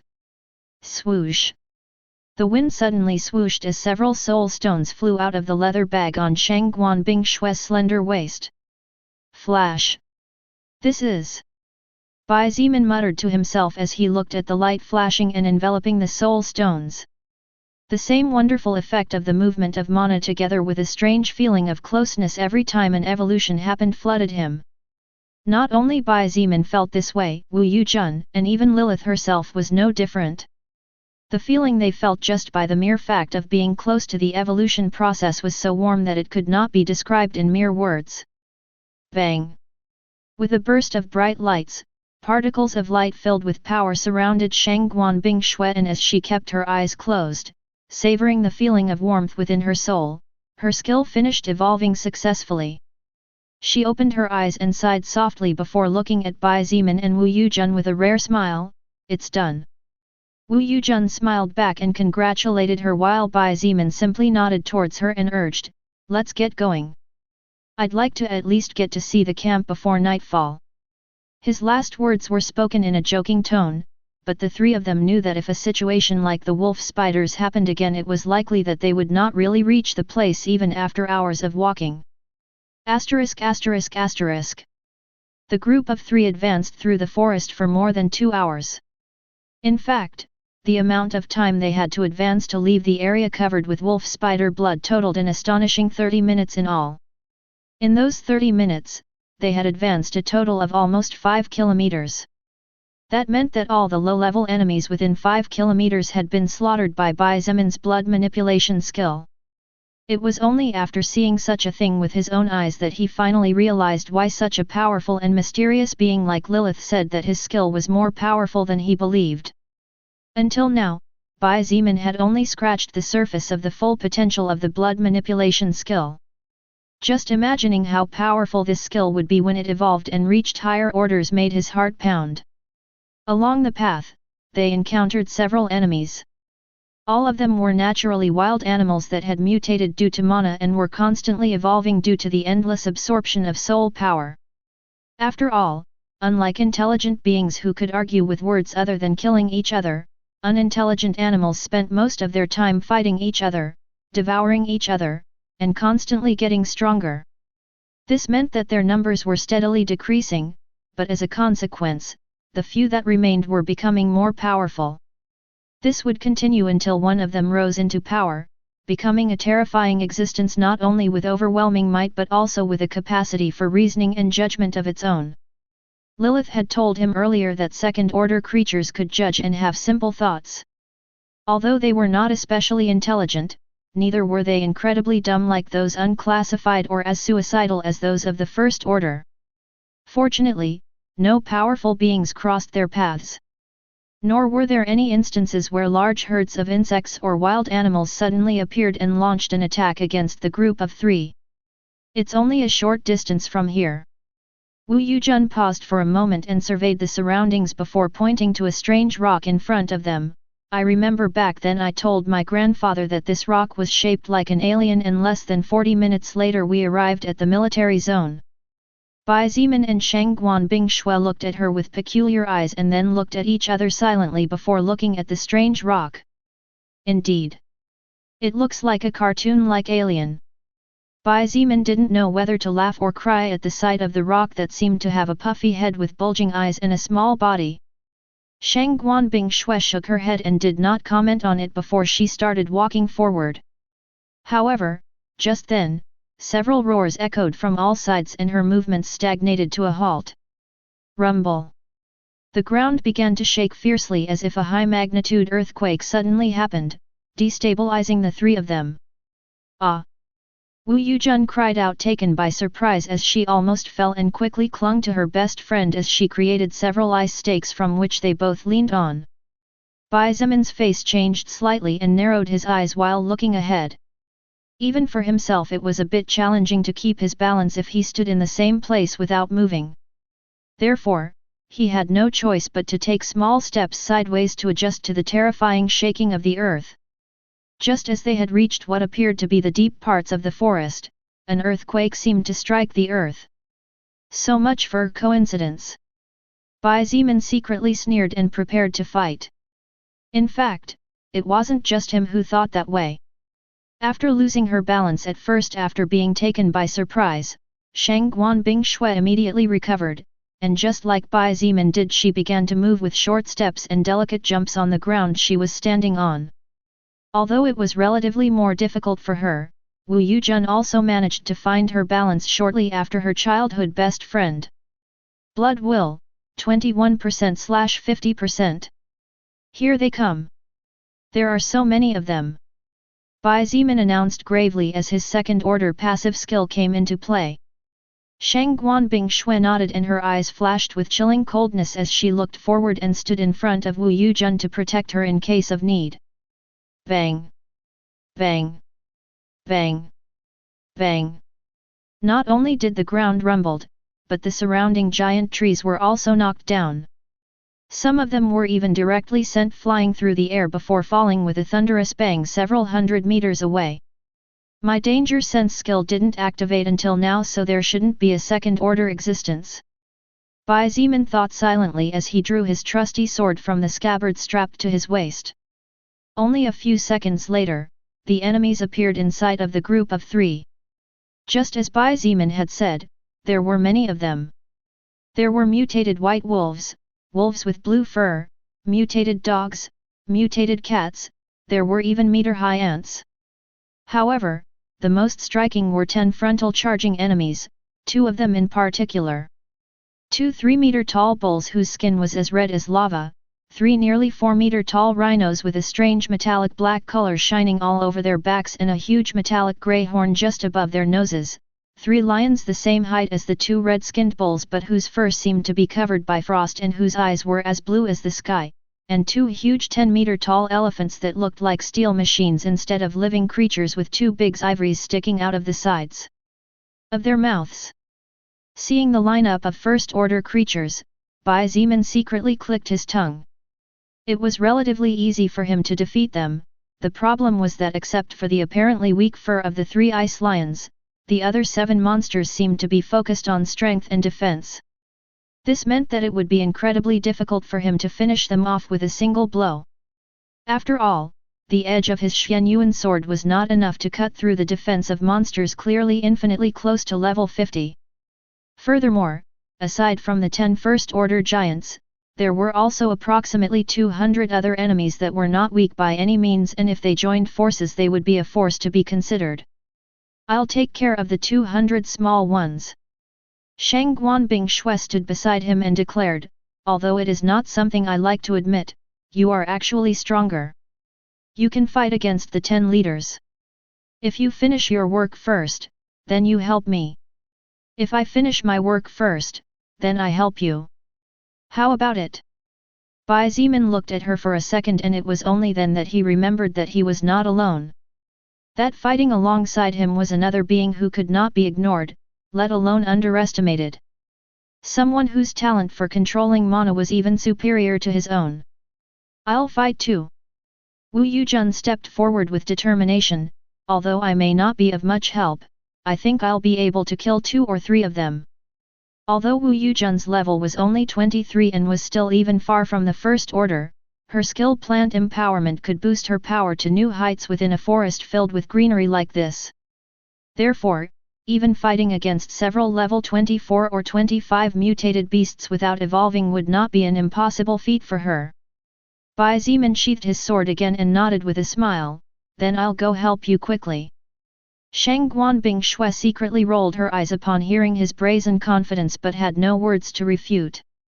Instead, her eyes glittered with competitiveness and she charged forward without waiting. Ice Spear!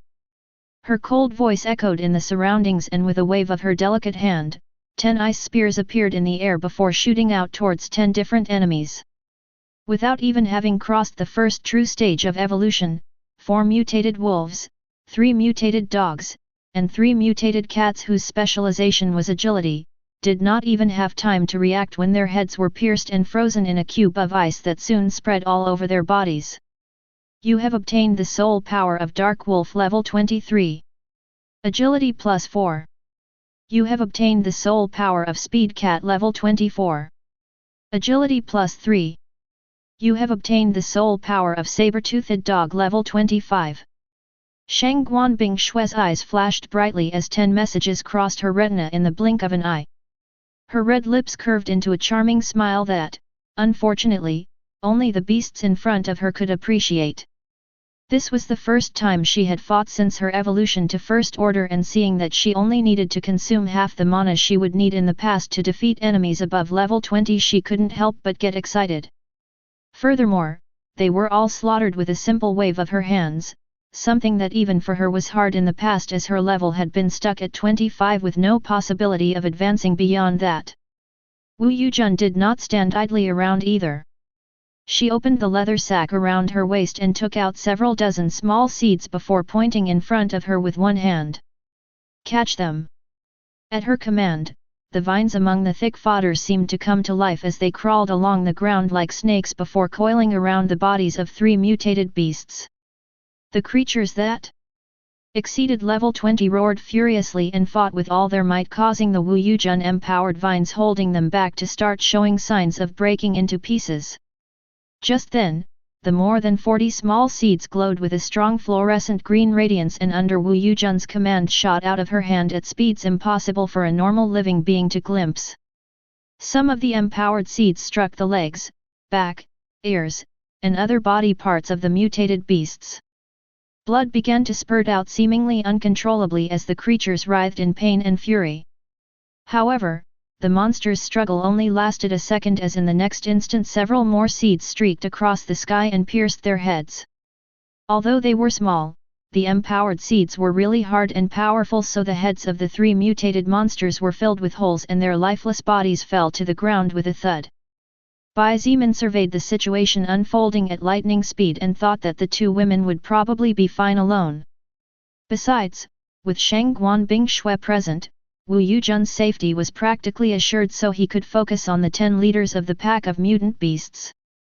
The muscles in his legs tensed to the maximum as he leaned slightly down and forward. His blood began to bubble with the excitement of battle, probably an effect of his blood berserker unique class. Bang!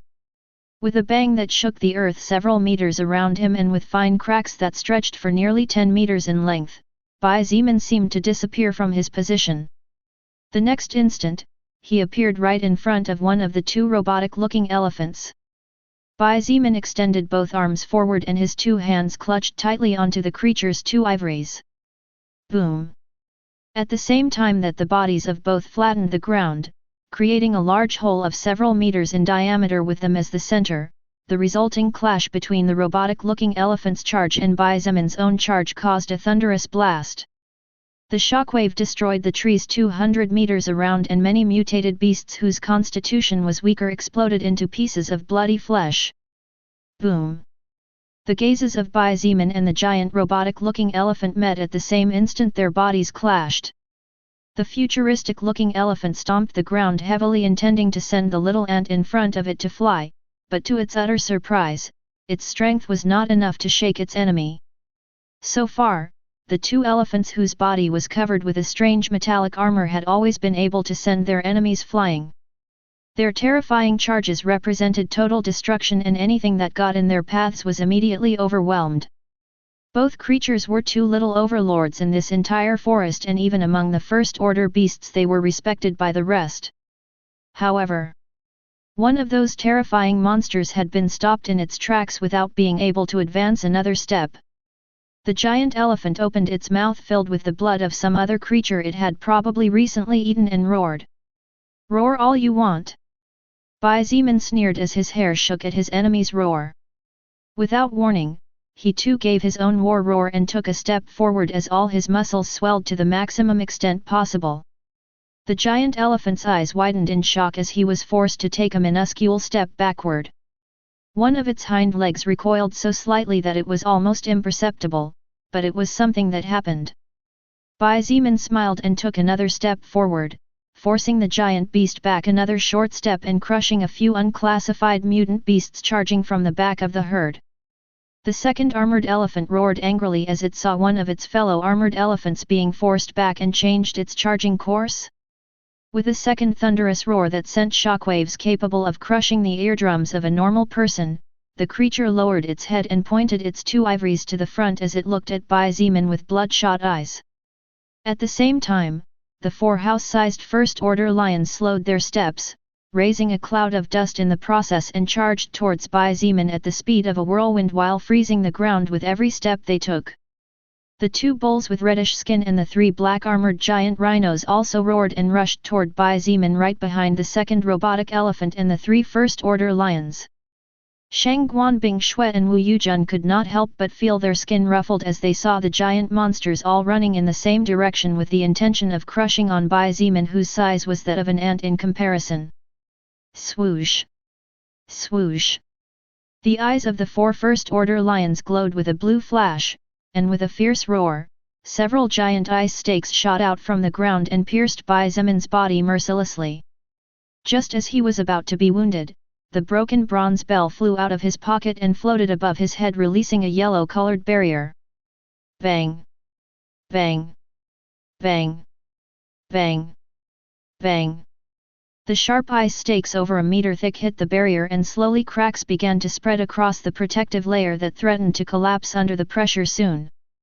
Bai Zimin half closed his eyes and held his position without moving as the barrier protected him from the ranged attacks of the First Order lions for a mere 5 seconds before the barrier finally broke into pieces and the broken bronze bell flew back into his pocket without power.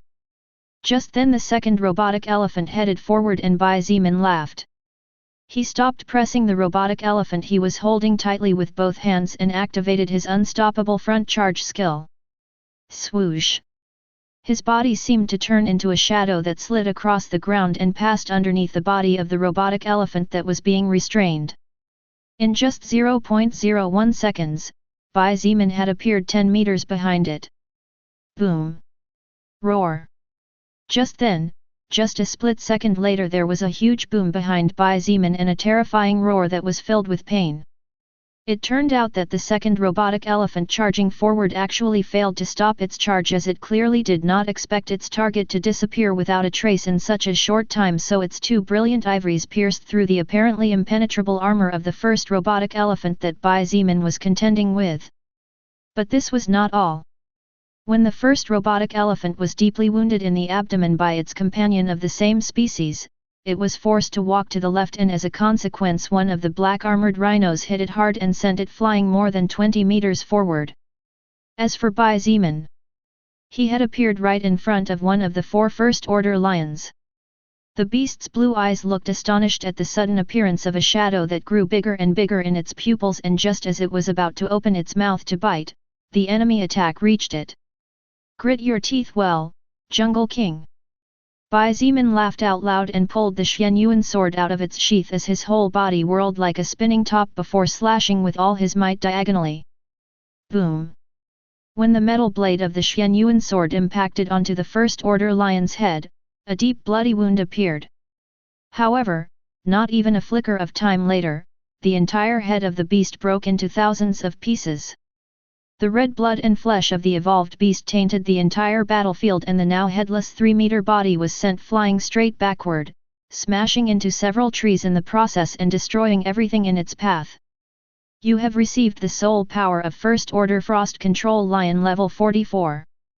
You have obtained plus 10 strength, plus 8 agility, plus 4 stamina, plus 4 health, plus 4 mana.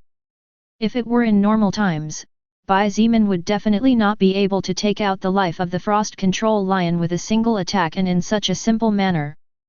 However, with the increased power that Blood will currently granted him, as well as the 20% increased attack power from using a sword that his Blood Berserker class passively conferred upon him, the situation was different. The current him had almost 40% extra attack power. Roar! The 10 First Order beasts raged and roared in unison as they looked at him with bloodshot eyes. Bai Zimin looked at them back and a torturous smile appeared on his lips as he stretched his hand forward and pointed at the injured elephant that was looking at him as if it wanted to devour him with its eyes. Too bad, the beast had no such ability. Die! Bai Zimin declared and directly spent 100 mana points. The blood flowing from the body of the wounded robotic elephant moved in order at his command, and as if countless small threads began to cut into the flesh of the beast that soon began to run uncontrollably in tearing pain. However, its uncontrolled charge did not last even 2 seconds, as in the next instant its body shuddered and fell heavily forward as the glow of life left it while an orb of soul power was absorbed by Bai Zimin. You have received the soul power of First Order Armored Elephant level 48.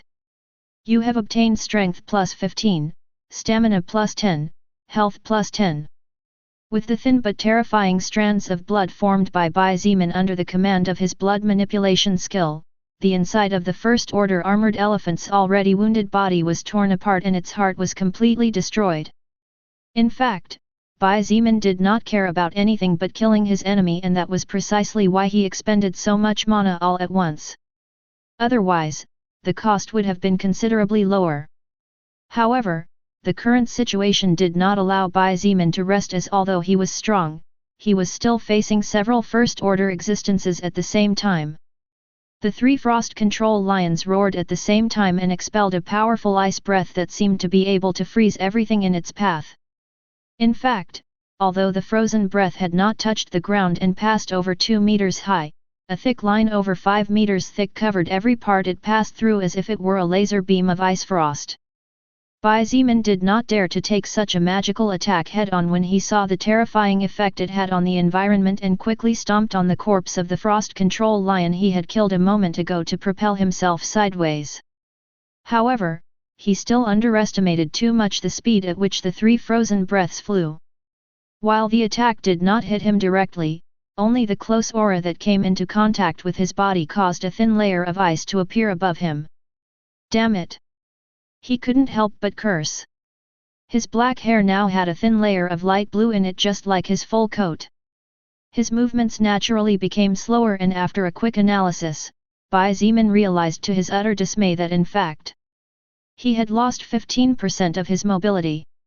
Although I wanted to restrain myself just in case, I'd better finish this as soon as possible. Bai Zimin thought with a frown. He was afraid of mishaps happening, and that was precisely why he hadn't been using his full power. However, the power of first-order creatures could not be ignored, especially their unpredictable skills. Roar! Just as Bai Zimin thought this, the 2 3-meter bulls with reddish skin let out a strange roar and their 2 eyes turned completely red. A strange reddish aura glowed over their bodies and the speed of the 2 beasts seemed to become faster at the same time as their bodies grew almost a meter taller. The 3 black armored rhinos and the last first-order armored elephant lowered their heads in attack position and began to charge wildly towards him. The frost control lions also did not stop after their previous attack and immediately roared skyward again. Dozens of small, thin ice spears appeared above their heads and blasted towards Bai Zimin. From the left, from the right, and from the front, Bai Zimin was attacked from all sides except the back. However, instead of retreating, he snorted and activated for the first time a terrifying skill he had obtained a short while ago. In fact, this skill was from a certain point of view the most powerful skill in his arsenal. After directly spending 40 stamina points, the rune Indiana, his soul that represented the active skill second order lightning movement level 5 flashed. In that instant, everything seemed to slow down. However, Bai Zimin knew that this was just his own perception of the world around him. It wasn't that everything had become slower, it was that he had suddenly become explosively faster. Above his body, small blue lightning flashed constantly like mischievous snakes. All these lightning flashes disappeared inside his body and kept his whole body in a strange state of alarm. Bai Zimin's eyes glittered and with a slight step forward his body seemed to shudder for a moment. Bang! Bang! Bang! Bang! The magical ice spears that the 2 frost control lions conjured hit the ground hard and a large frozen cloud slowly rose into the sky. Swoosh! With an almost imperceptible sound were it not for the tiny crackling lightning flashes on his body, Bai Zimin appeared right above the head of one of the frost control lions. The beast didn't even seem to be aware that its enemy was right on top of it as it was still casting ice spells towards the same area, just like its fellow of the same species. Boom! Bai Zimin punched with both fists forward not once, but more than 200 times in just 1 second.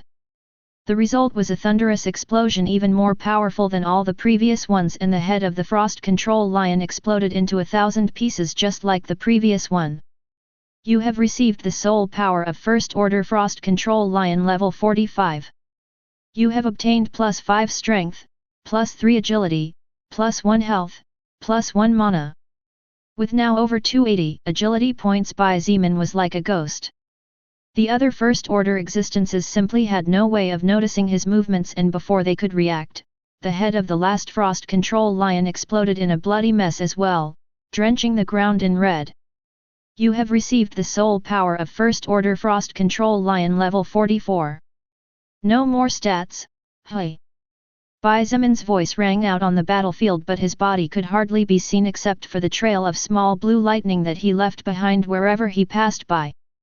Shang Guanbing Shui and Wu Yujun had almost finished annihilating all the unclassified enemy beasts, with only about 100 remaining. Although Wu Yujun was panting slightly, she still showed no signs of running out of mana, which was only natural considering that she had gone through a much more terrifying experience than this a few hours ago. However, both women's movements stalled for a moment as they looked dumbfounded at the scene in front of them. Shang Guanbing Shui herself was a powerful first-order existence in her own right, and an extremely powerful one among the first orders. But even she could barely discern even a trace of Bai Zimin. To her surprise, fear, and frustration, she realized that if he so wished, she would not be able to survive a single exchange. What skill is that? She muttered in stupefaction as she noticed the lightning flashing steadily. Bai Zimin didn't stop. He leaned forward and with a swing appeared right under the last remaining frost control lion alive and swung the Xianyuan sword with all his might upwards. Bang! The body of the first order frost control lion was lifted off the ground over 10 feet and roared in pain as blood spilled out of its mouth and spurted like a fountain from its stomach. Blood spears. Bai Zimin charged towards the last living first order armored elephant as he pointed behind him and bellowed. Swoosh! Swoosh! Swoosh! The red blood with a slight chilling aura of the frost control lion swished, forming dozens of bloody spears, and with a wave of his hands pierced the body of the already wounded beast. The lion roared in pain and rolled on the ground, losing all battle power and dying a moment later. You have received the soul power of First Order Frost Control Lion level 45. Just as the soul record message flashed in his retina, Bai Zimin had jumped high into the sky and was currently running along the upper back of the armored elephant. The last living armored elephant could feel its hated enemy standing over its body, so it immediately began to shake as roars of fury escaped from its huge mouth. Bai Zimin was shaken hard but gritted his teeth and clung to the beast's hard metal-like skin as it continued to make its way towards the head. The armored elephant soon realized that its efforts were being thwarted, so it without hesitation swung its tail and long nose to its back with the intention of either slapping the ant out of its body or crushing it to death. Fortunately, Bai Zimin was already prepared, so under his control, 4 blood shields flew behind his back just above his body, one on top of the other with a small air gap in between. Bang! Bang! Bang! The beast's tail and nose pierced through the first and second blood shields with ease, destroying them and splattering its back with the blood belonging to one of the previously slain frost control lions. The third shield was also crushed into liquid droplets again, but the power of the monster's 2 physical weapons clearly no longer had the same power as before, as when they struck on the fourth and last shield, although succeeding in cracking it, did not manage to break through any further, so the armored elephant had to withdraw its nose and tail to shake them once more. However, that was all it took for Bai Zimin to successfully reach the giant monster's head and stab down at full power with his sword. Clang! Not to his surprise, the tip of the Xianyuan sword failed to penetrate in the slightest, and except for a thin white dot, nothing else happened. Bai Zimin clicked his tongue in annoyance and began to strike furiously without any ability, and just used the sword as if it were a baseball bat. Boom! Boom! Boom! With terrifying speed, the attacks accumulated rapidly until the metal armor covering the creature's head cracked, revealing the tender red flesh inside. Bai Zimin took advantage and immediately spent another 100 mana points to reverse the blood and make several bloody spears that pierced the monster's brain, killing it immediately. The massive creature's body fell downward, raising a huge cloud of dust and causing the ground to shake violently.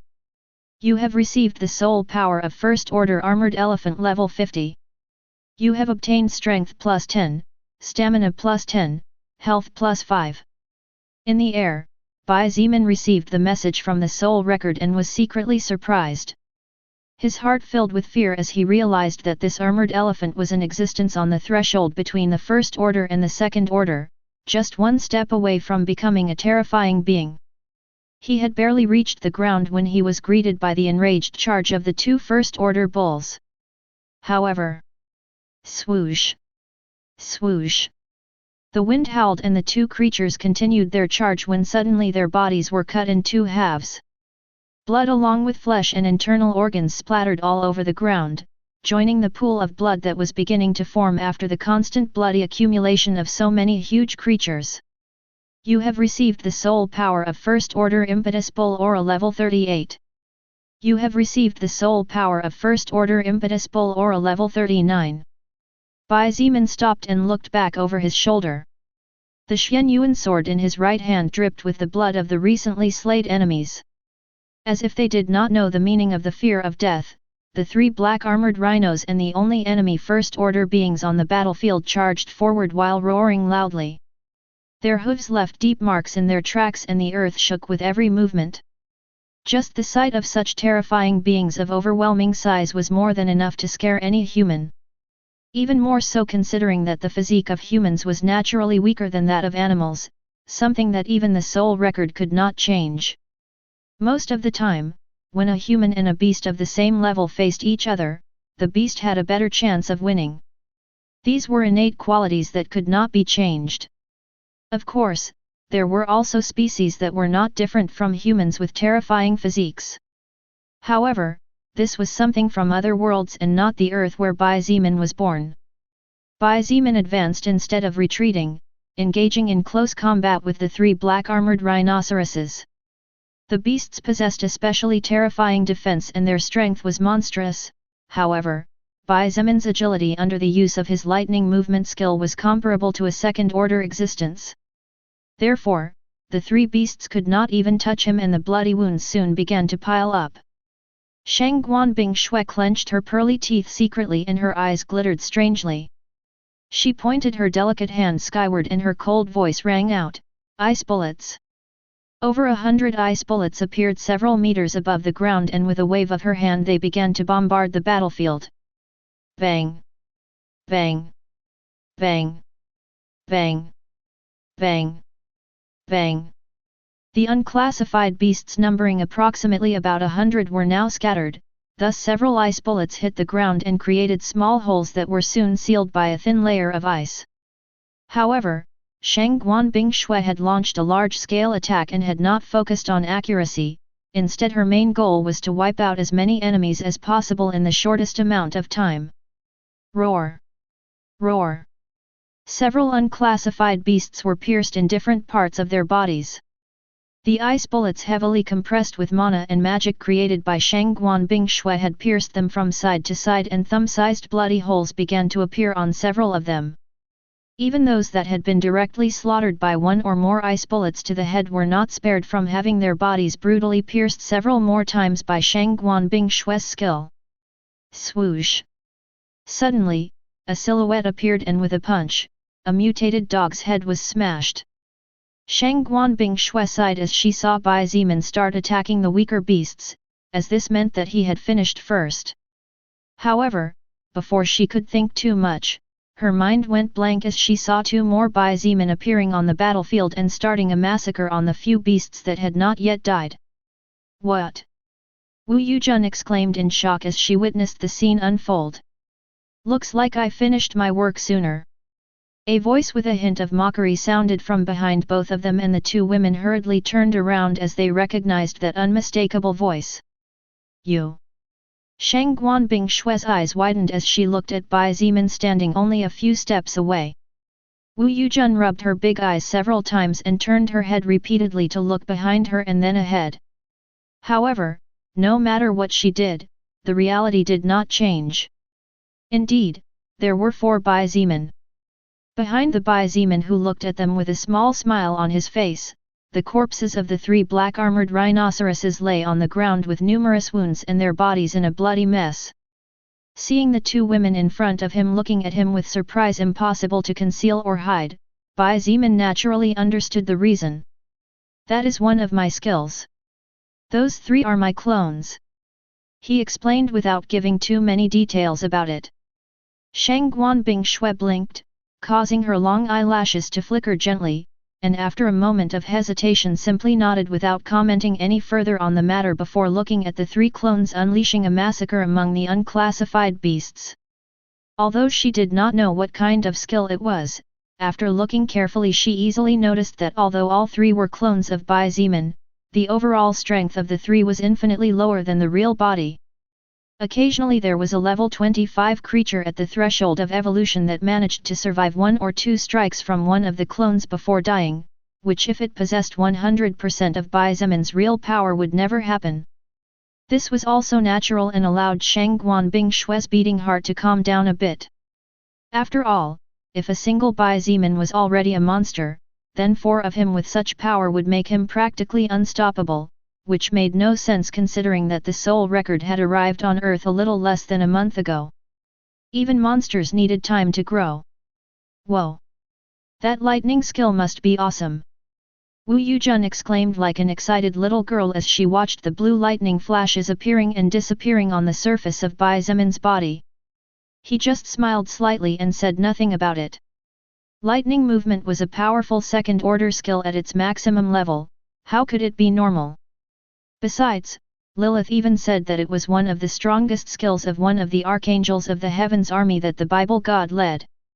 Given that the effect of the skill that boosted his agility by plus 70 points still lingered, the lightning flashing on his body was too obvious to be ignored.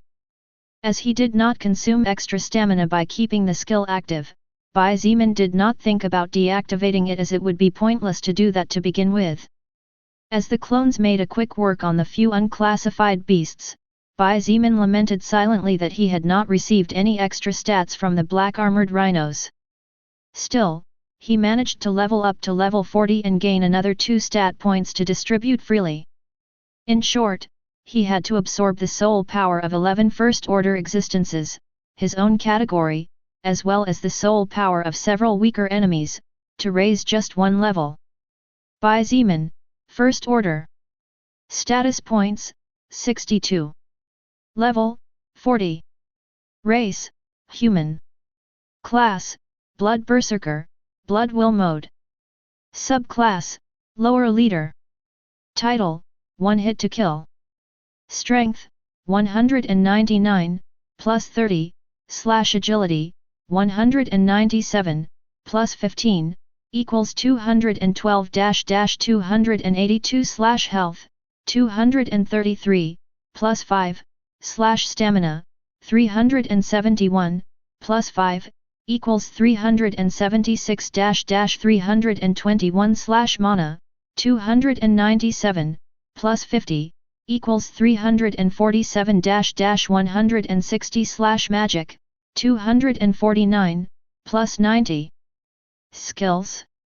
Blood Manipulation, First Order Active Skill, Level 5 / Special Forces Soldier, Unranked Passive Skill, Level 5 / Stone Heart, Third Order Passive Skill, Level 5 / Superhuman Health, First Order Passive Skill, Level 1 / Bronze Skin, First Order Passive Skill, Level 5 / Mechanic. Unranked Passive Skill, Level 3 / Throwing, Unranked Passive Skill, Level 5 / Blood Will, First Order Passive Skill, Level 5 / Crimson Blood Judgment, Third Order Active Skill, Level 5 / Regeneration, First Order Active Skill, LVL 5 / Danger Sense, Unranked Passive Skill, Level 5 / Unstoppable Front Charge, Unranked Active Skill, Level 5 / Lightning Movement, Second Order Active Skill, Level 5. So many status points. Bai Zimin was secretly surprised as he took a quick glance at his status window. At some point he had simply stopped paying attention to the accumulated status points. He knew they were there and that in times of crisis he could rely on a powerful power boost, it was just that with so many things on his mind and so much work to do, even he himself was not aware that he had gradually accumulated a vast amount of points. In fact, the amount was so great that it was even equivalent to absorbing a large amount of soul power from a powerful enemy. The only difference was that he could use those points in any stat he wanted and improve a particular aspect depending on the situation. Just like in the situation against the Great Fast Mantis, if he encountered an enemy who was able to overcome his agility by a wide margin, then Bai Zimin would use his status points to improve that stat and, at the very least, reduce that gap as much as possible. Depending on the enemy he needed to face, Bai Zimin had a powerful life insurance up his sleeve that no one else knew about except him and Lilith. Thinking about what kind of reaction Shangguan Bingshui and the rest would have if they knew that he actually still had so much power in reserve, Bai Zimin felt a little amused inside. Soon, the 3 clones of Bai Zimin finished off the rest of the enemies.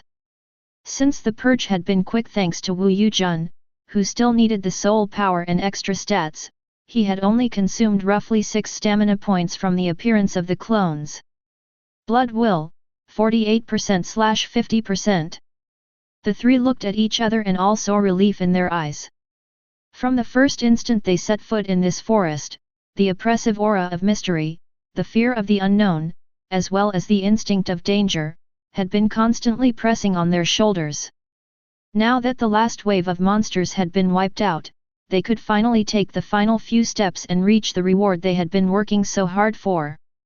In fact, except for the few hours they slept in the morning to make up for the sleepless night due to the overnight ride, Shang Guanbing Shui and Wu Yujun had been fighting and scouting without even stopping to have a proper meal.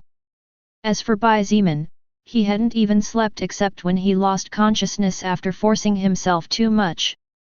Let's let the survivors look over the bodies of the unclassified animals later when we bring a team to collect the armed arsenal and the soul stones. Bai Zimin looked at the two women in front of him and remarked, however, we'd better check if we can find first-order soul stones in those 10 evolved beasts. The two women nodded with eyes glittering with comprehension. If another beast appeared in the area and started eating the flesh of the killed First Order, there was a possibility that it would eat the soul stones in case any of the corpses had one. Unclassified animals or insects rarely approached areas where the First Order lurked, and even after their deaths, corpses overflowing with mana was enough to keep them away for several days. However, other First Order existences did not fear. In addition, although it was highly improbable, there was also the small possibility that some powerful human would dare to venture into the forest, and if by coincidence they reached this battlefield and encountered the First Order soul stones, Bai Zimin and the rest would have nowhere to cry later. Therefore, to avoid all this, the three of them began to work together in search of the precious but scarce First Order soul stones. After searching for a couple of minutes inside the giant skulls of the beasts, Bai Zimin sighed and approached the two women who were just walking in his direction with helpless expressions. Looking on your faces, I guess there wasn't so much luck. Bai Zimin smiled bitterly and, although he asked a question, his voice sounded more like a certitude. Wu Yujun opened her palm, revealing the bright glow of a deep blue rock the size of a baby's fist with several imperfections and splinters. I only managed to find this one inside one of the First Order lions. She revealed somewhat bitterly. Shang Guanbing Shui opened her two palms and shook her head, I wasn't so lucky either. I only found these two. Forget it. Bai Zimin sighed and opened his palm, revealing a First Order soul stone as he said in a self-comforting voice, at least we managed to obtain 4 First Order soul stones. That's good enough, I guess. The two beautiful women exchanged glances with each other before shrugging and nodding. Then, they handed the 3 First Order soul stones they had found to Bai Zimin, and he kept them together with the others in his bag. Out of a total of 10 First Order creatures, the group of 3 had only managed to obtain a total of 4 First Order soul stones. This meant that less than 50% of the beasts had managed to form a soul stone in their bodies. Shall we continue then? Wu Yujun asked as she looked at Bai Zimin and leaned her face in a cute manner. Bai Zimin nodded with a serious expression and pointed at the bodies of the First Order beasts, we should finish everything quickly to bring workers to this place. The bodies of the First Order existences are a treasure no matter which way one looks at it, and losing even one of them would be a sorrow. Shang Guanbing Shui nodded in agreement and pointed out, indeed. Not only are their pelts and shells extremely tough and hard, some even like metal or surpassing it. The flesh of their bodies and the blood is extremely nutritious for the human body.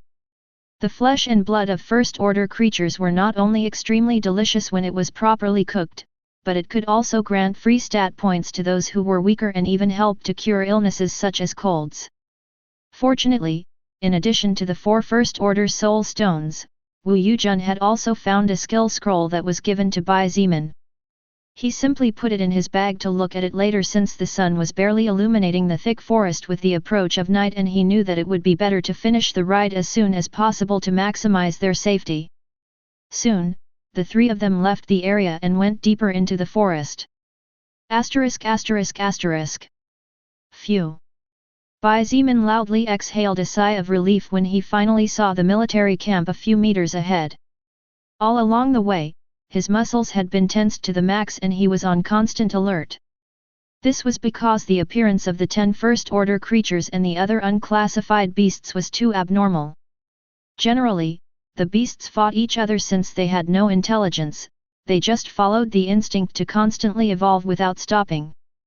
Therefore, Bai Zimin had been waiting for the appearance of some monster or anomaly, just like when they had not yet left the university grounds where the existence of the mana embryo had caused the creatures in the area not to fight among themselves, suppressing the fierce instinct within them. However, it seemed that his concerns were unnecessary as there was no trace of a creature capable of threatening the lives of the trio present. Shang Guanbing Shui also let out a faint sigh of relief, showing that he was not the only person present who was worried about the dangers that might lurk further down the path.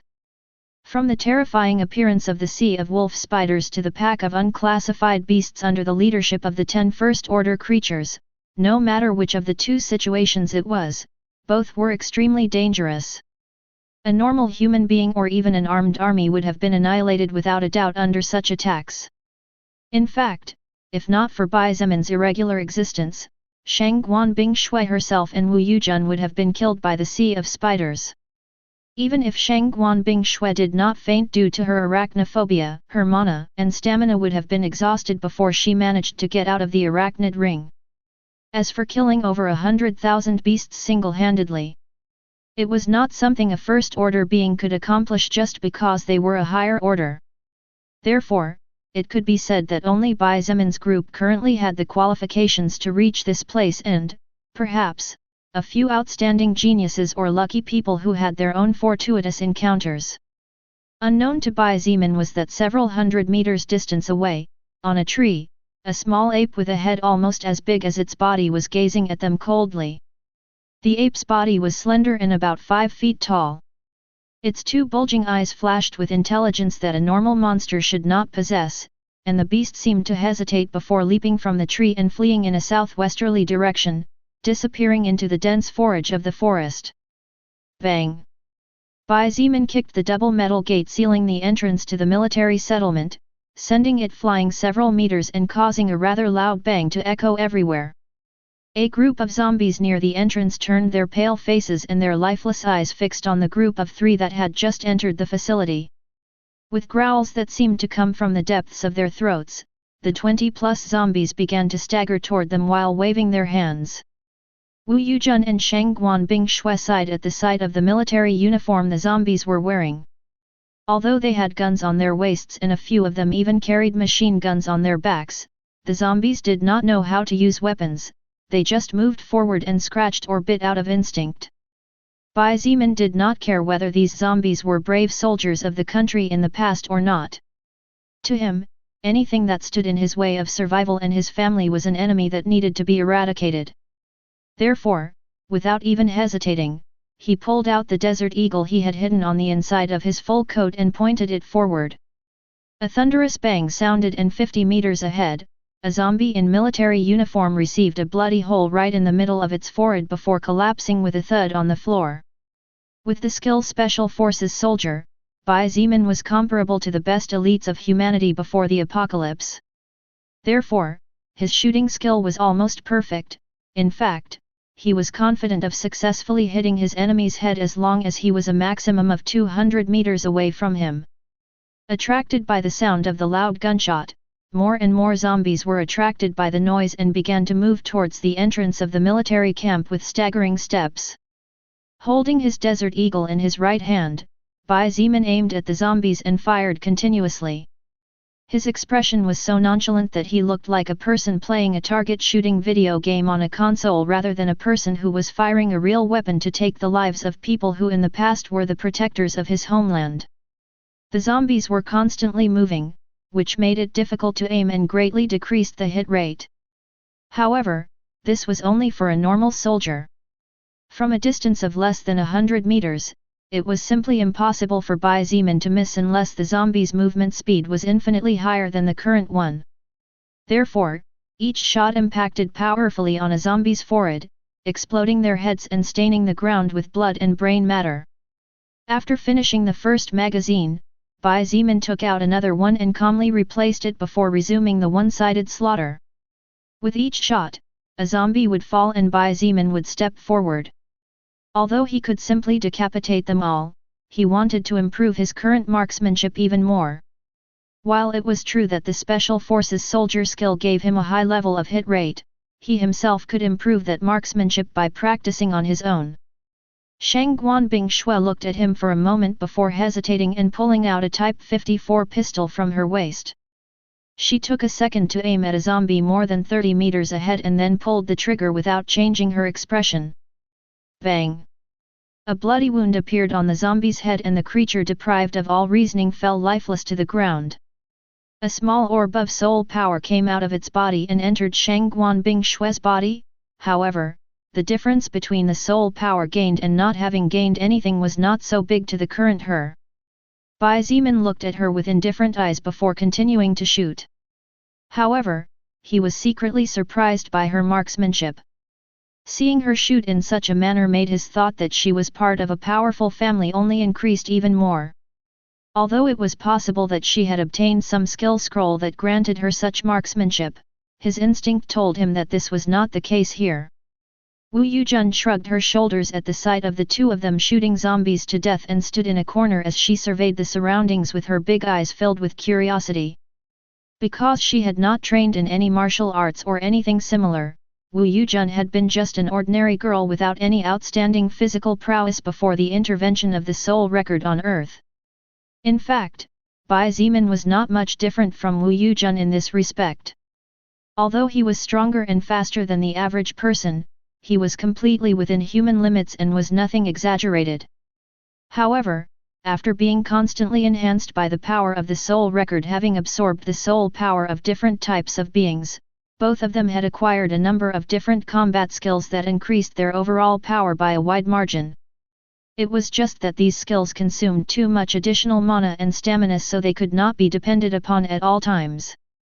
Furthermore, while it was true that evolved first-order creatures were almost completely immune to firearms, this type of existences were still relatively rare in comparison. Therefore, the firearms created by mankind were extremely useful and powerful against unclassified enemies.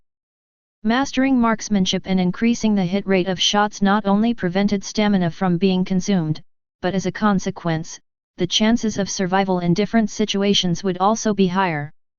After Bai Zimin and Shang Guanbing Shui drew all the zombies after making a commotion with more than 40 shots, he unsheathed his Xianyuan sword and rushed forward like an arrow. His right hand seemed to turn into a shadow, and in the blink of an eye, the heads of several zombies flew through the air, bringing with them seemingly endless torrents of blood. Shang Guanbing Shui was not far behind either, as with a simple wave of her hand, several ice bullets appeared above her and in the next instant they shot out towards different targets. The zombies that were hit by the ice bullets died regardless of whether they were hit in the head or not. This was because they were all turned into frozen ice statues before exploding into pieces, filling the ground with tiny pieces of ice that looked like beautiful, delicate crystals. After eliminating the zombies, Bai Zimin in the company of the two women explored the military camp carefully to make sure that there was no hidden danger. When the group wiped out all the hostile beings inside the military camp that were moving freely, they divided into two groups. Shang Guanbing Shui and Wu Yujun went to check the parking area for heavy vehicles with military weapons. As for Bai Zimin, he hurriedly ran to the storage locker where the armaments were kept, following the directions Wu Yujun had given him before.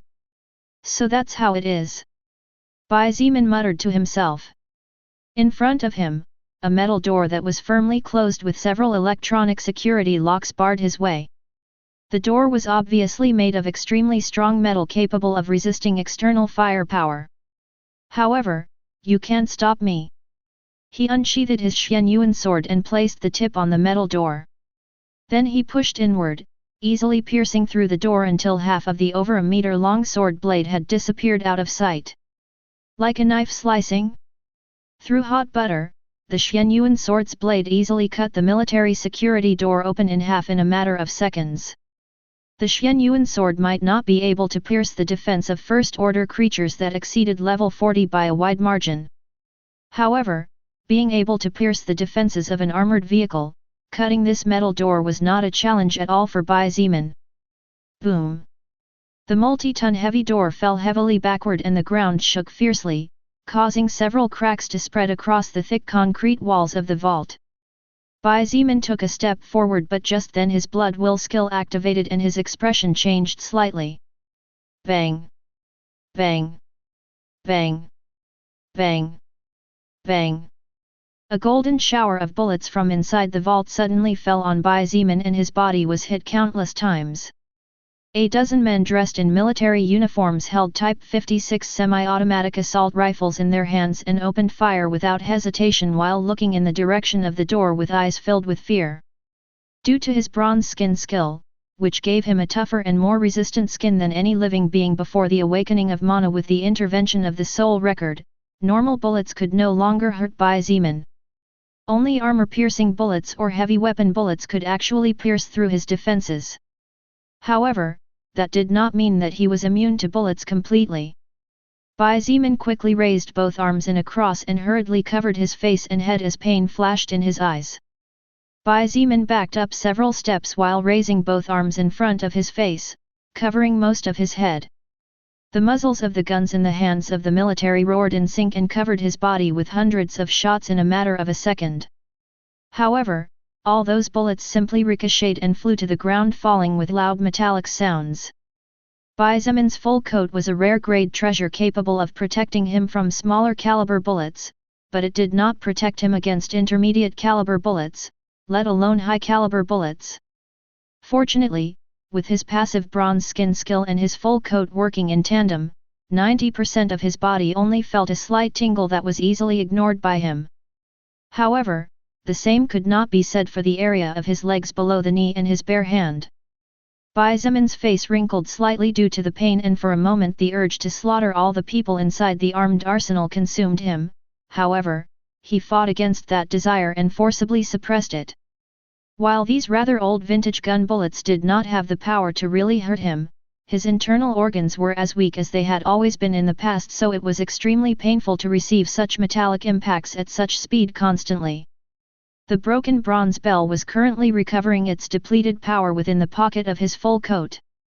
After all, about an hour ago, the defensive barrier was completely crushed by the First Order Frost Control Lion's magical attacks, and it needed 24 hours to recover its power again. Bai Zimin took a side step and his body swayed, disappearing from the sight of the armed military men. Disappeared. He really is a monster. It's over. We're dead.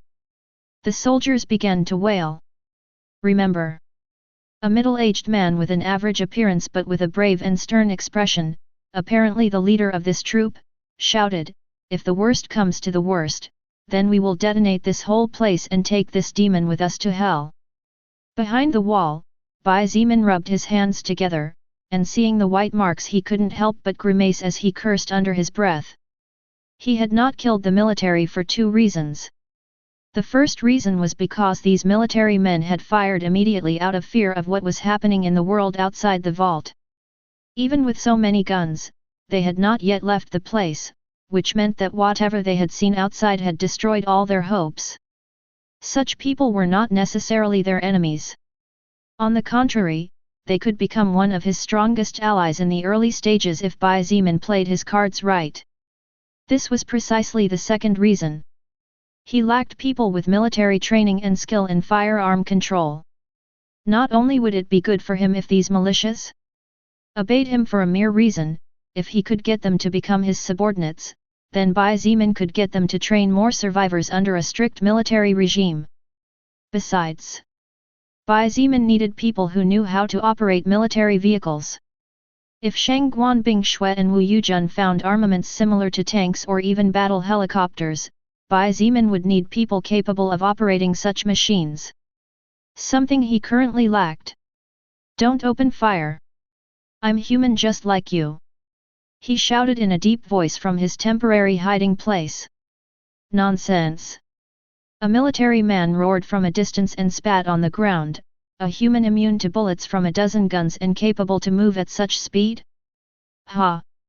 Other military men echoed his words and did not let their guard down. They were still holding on to their weapons tightly, and some of them were even preparing to throw hand grenades. Bai Zimin frowned and replied in a flat voice, "I really am human. Didn't you see the status window? By killing zombies or other types of enemies with your own ability and without using forces that don't belong to you, you can absorb an energy called soul power and grow. That's how I became more powerful." Hearing his words, the military fell silent and looked at each other. Hesitation flashed in the eyes of many, so after a moment they looked at their leader. "Platoon leader Fu, what do we do?" A bespectacled and somewhat thin man whispered to the middle-aged man. Platoon leader Fu fell into deep contemplation. Seeing this, some of the military men became agitated and began to shout that they should fight to the death. "Platoon leader Fu, don't believe him. You yourself saw how cruel people have become now. Platoon leader Fu, let's fight. With all this weaponry, even if we have to die we will drag him with us." Seconds turned into minutes and Bai Zimin finally began to lose his patience. Although he valued the bravery of being willing to die fighting in times of crisis where there was nowhere to run, he did not have too much time to waste trying to convince a group of people. There were still many things that needed his direct intervention before they could get going properly. Too bad. Bai Zimin sighed. His eyes grew cold and his body began to exude overwhelming murderous intent that made the military men's faces turn pale. To survive, to become stronger, and gain the power needed to fulfill his promise as well as to find and protect his loved ones, Bai Zimin had killed tens of thousands of zombies, nearly 30 first-order beings, hundreds of thousands of mutated animals and insects.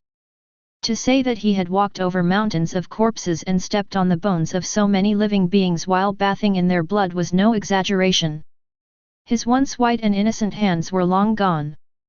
Therefore, Bai Zimin's murderous intent was powerful. Murderous intent was something a normal person could never feel. However, the military men inside the weapons vault were not normal people. Therefore, they could sense death coming closer and closer. "Wait a moment." The voice of the man called Platoon Leader Fu rang out and stopped Bai Zimin's movements momentarily. "Platoon Leader! Platoon Leader Fu!" The military looked at him in shock and exclaimed loudly. However, "Shut up! You all shut up for me!" The immediate superior's reprimanding shout echoed through the thick walls and all the military men unconsciously shut their mouths. As soldiers, following orders was something that had already become deeply ingrained within them. The man the military referred to as Platoon Leader Fu looked towards the place where Bai Zimin's voice came from and while taking cover behind a large metal box filled with ammunition said in a friendly voice. "Little brother, may I know what your name is?" "My name is Fu Qigong, leader of the 10th platoon of the 4th military company belonging to the 2nd battalion of this base. I would like to chat with you." Hearing the words of the man named Fu Qigong, Bai Zimin secretly let out a sigh of relief. As long as they could chat, then he was confident in taking things to where he wanted them to go. Bai Zimin really did not want to kill the group of soldiers inside the vault as he felt it would be a pity to lose men who certainly had enough courage to fight to the death. Therefore, he was relieved that Fu Qigong was not a small-minded person and managed to keep at least some logical reasoning in his head. After all, if Bai Zimin wanted it, he could end all of their lives in a second. Fu Qigong probably also noticed this when he saw how Bai Zimin was fine even after taking so many direct shots, so he decided to bet that the person who had opened the vault was a friendly human and not a hostile one or some kind of strange monster. "It's Bai Zimin." Bai Zimin replied in a deep voice. Seeing that there was still room to chat, Fu Qigong involuntarily let out a sigh of relief before regaining his composure and continuing, "Bai Zimin, how are you? I apologize on behalf of my men for what happened just now. But as you probably know better than I do, the world is no longer what it used to be in the past. Forget about that." Bai Zimin waved his hand even though he knew he could not be seen and continued with a frown, "Do you know the situation outside? What happened here? From what I have seen outside, there are several parts of the military camp that were destroyed and there are several lifeless bodies lying all over the place. This was a question that Bai Zimin had hovering in his mind from the very beginning. The collapsed places might have been made by a beast, but the problem was that many military men had been massacred by gunfire. Such a thing was not something a beast could do. Before Fu Qigong could respond, the wind howled and Bai Zimin appeared like a ghost in front of him, only 5 meters away. Now we can chat better. He smiled and nodded. The military men's faces turned white as their eyes glittered with disbelief and fear. Involuntarily they took a step back and aimed their guns, but they didn't dare fire and just eyed the young man before them cautiously. He is fast. Fu Qigong's pupils contracted slightly and for the second time, he accepted that the world had indeed changed. After all, such frightening speed was not something a human from the past could possess. Put down your weapons. Fu Qigong sighed and waved his hand behind him. However, seeing that the soldiers did not lower their weapons and still looked at Bai Zimin in the same cautious manner, his expression began to slowly sink. Seeing this, the soldiers slowly lowered their weapons and stopped aiming. But they still held on to them as if their lives depended on it. So? Bai Zimin insisted with a friendly smile. Fu Qigong sat down on a closed metal box and gestured for Bai Zimin to sit down, which he did. Then, Fu Qigong began to explain the situation of the military camp and what he knew so far. It turned out that in the past, this military camp had a total of 5,000 armed men. It was not a particularly strong base as it was actually destined to store and protect vintage rather than modern weaponry, and while there was some heavy weaponry, it wasn't too much either. Hearing this, Bai Zimin couldn't help but feel a little bitter inside. However, upon further thought, such a thing was only natural. After all, Yanqing district was not known for its large population, but rather for its forested areas and large mountains, therefore, it did not make sense to have so much firepower in such a place. Besides, even if it was vintage weaponry, it was more than enough to deal with hordes of zombies and groups of unclassified monsters. At first, while it had been a bit difficult to have to shoot at their zombie-turned comrades, the soldiers who managed to resist the wave of mana that entered their bodies managed to recapture the military camp. Because the military camp was deep in the forest, the military had to contend with several mutated animals arriving alone. With the weaponry present, this had been a fairly simple task. However, everything changed after the first 8 days. Fu Qigong sighed and his eyes seemed to flash with irreconcilable pain and hatred. He gritted his teeth and continued, 3 strange beasts attacked us on the 9th day. All 3 were wolves, but the size of those wolves was like that of a horse. Fortunately, in the hangar there were some battle tanks and with them we managed to kill the 3 wolves, but the cost was enormous. Over 200 of our brothers were killed worse than rats and we consumed 1/5 of the ammunition to load the tank cannons. Wait a minute, Fu Qigong. Bai Zimin interjected with a frown and asked worriedly, why do you say there were tanks? Tanks were destroyed. Battle tanks. The absolute lords of the land, the true kings of the battlefield. Even first-order existences couldn't resist the attack power such machines possessed, and just one was enough to wipe out an army of zombies as long as it had ammunition. When he heard that there were war tanks, Bai Zimin felt his heart skipped a beat. However, the more he listened, the uglier his expression became. The military men behind Fu Qigong clenched their guns so tightly that their fists turned white. Their eyes were filled with anger and pain as they recalled events from the past. It was the commander, no, it was that dog surnamed Jin and named Shun. Fu Qigong spat with hatred and even referred to his immediate officer by his name with a thirst for revenge. Due to the attack of the giant wolves, Jin Shun wanted to take us all out of the forest, but several of us refused because we had received orders from the central government to protect and guard this area from any enemy attack. As soldiers, our duty is to follow orders from the highest. Fu Qigong said demurely before continuing. At first, the conversation had apparently only been Jin Shun's casual idea as he never mentioned the matter again.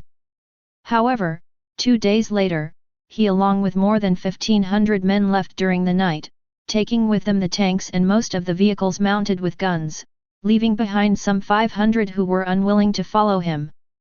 They even killed many brothers on their way out. The only thing they could not take with them was this weapons vault, because when we sensed something was wrong, I and part of my platoon closed in and let no one into the place. In fact, the only reason we have managed to hold out so far is because there was some compressed food here, or else we would have been forced to leave in search of food. Fu Qigong finished and his face sank even more. Bai Zimin looked at the empty plastic bags in the corner and understood the matter. It turned out that they were betrayed, abandoned, and due to the lack of heavy weaponry were forced to hide like rats, since they did not have the power to fight the first order beasts that ran rampant like the supreme lords of the forest. Fu Qigong, why don't you bring your men and join me? Bai Zimin proposed. His face was serious as he said word after word, the world as we know it has fallen. The society of the past and the rules no longer exist. The whole globe is in chaos, with zombies and mutated animals running freely in the streets while humanity hides in a corner like sewer rats, barely subsisting. Hearing Bai Zimin's words, Fu Qigong secretly sighed and looked somewhat disappointed. However, Bai Zimin continued. Of course, I am neither a hero nor so naive as to want to save mankind. But I will do my best to create my own safe place. For myself and for my loved ones, I need to fight against enemies. And, while I'm at it, I wouldn't mind helping other people as long as they are not a heavy burden to me. Fu Qigong felt relief in his heart and a small smile rose on his face.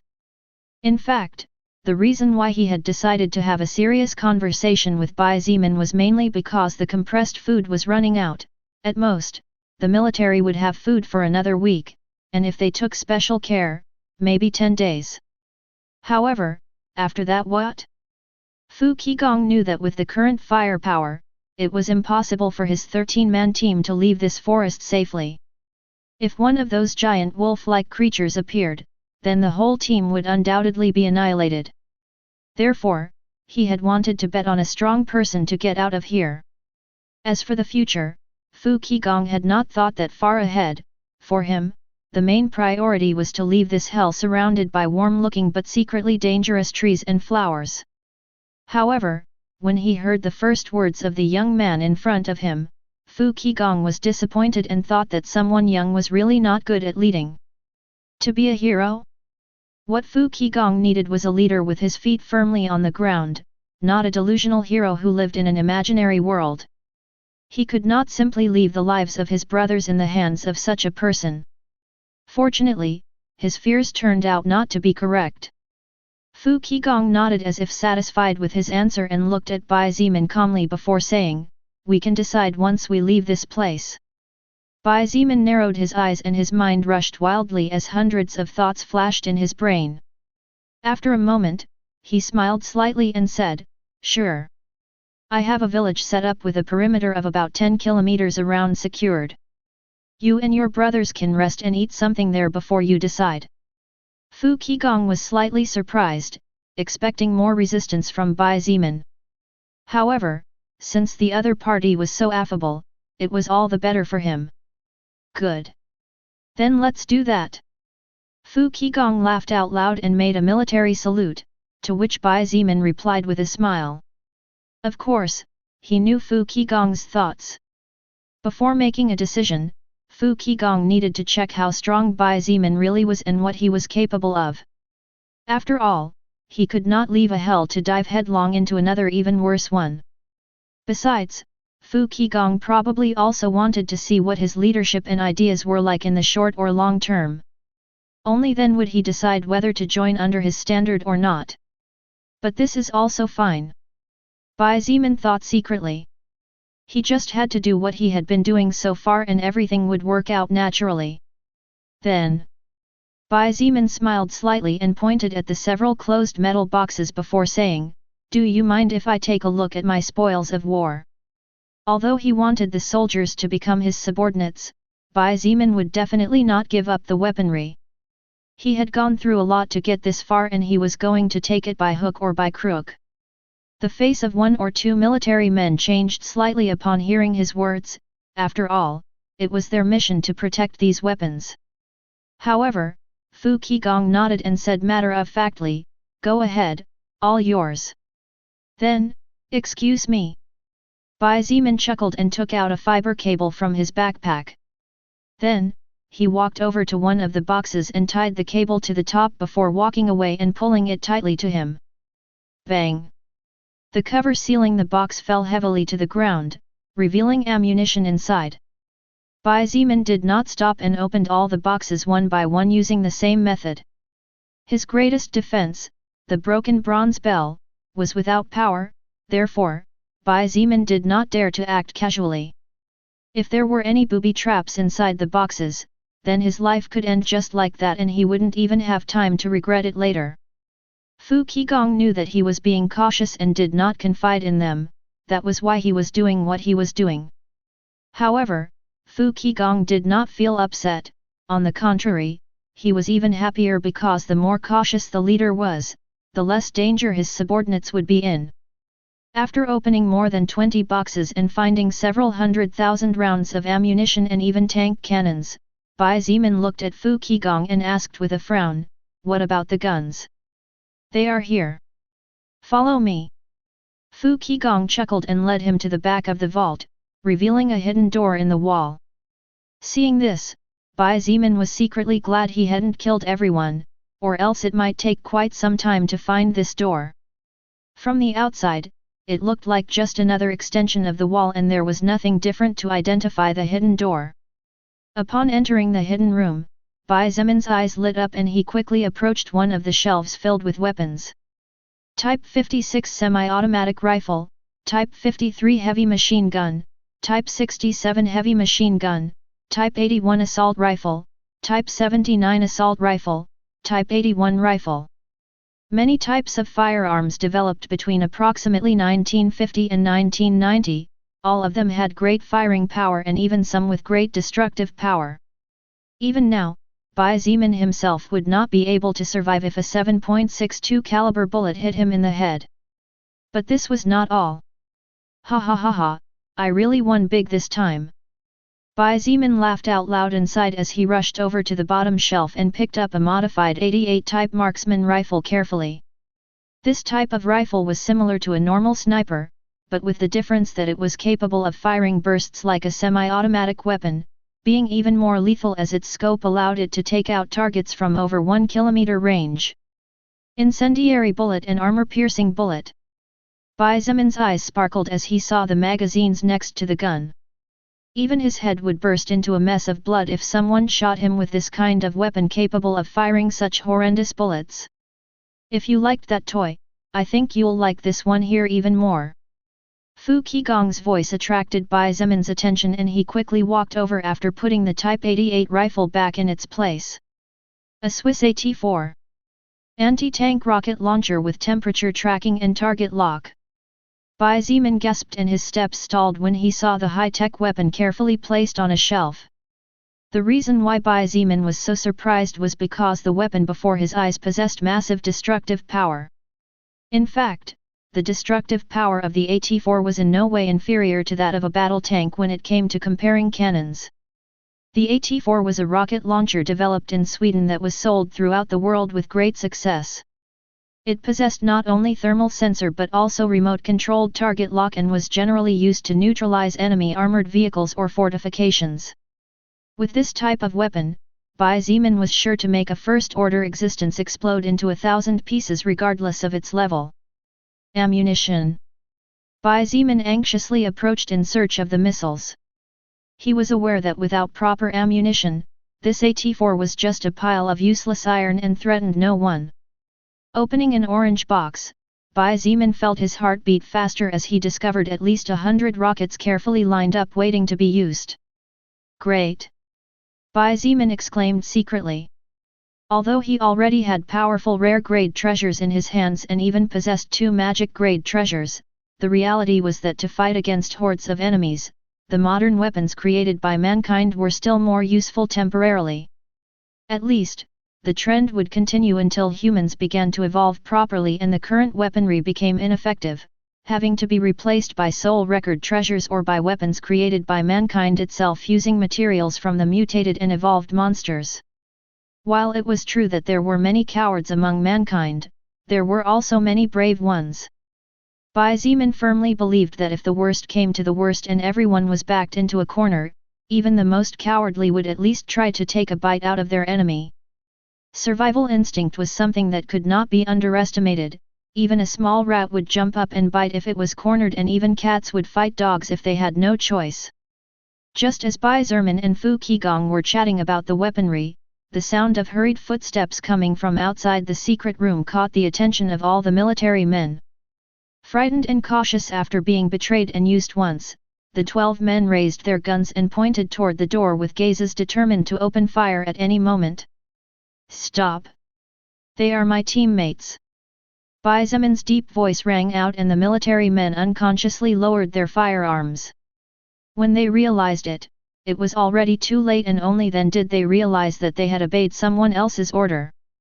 Fu Qigong's eyes glittered strangely, and he looked at the young man in front of him with a hint of surprise. Such an aura of leadership and authoritative bearing at such a young age? He was definitely not normal. Of course, Fu Qigong had no way of knowing that Bai Zimin had been leading a group of survivors since the first day of the Soul Record's arrival. The aura surrounding his body was slowly molding into that of a noble and worthy leader, so every word that came out of his mouth had a half-polished authoritative tinge on it. When Shang Guanbing Shui and Wu Yuzhen arrived at the armory and saw the piles of open boxes as well as the huge pile of yellow and orange ammunition sorted by type and caliber, they were surprised to see empty ammunition casings on the floor as well as the lingering smell of gunpowder. After a moment, the two women found the door to the secret room wide open, and upon entering saw Bai Zimin along with a group of 13 people.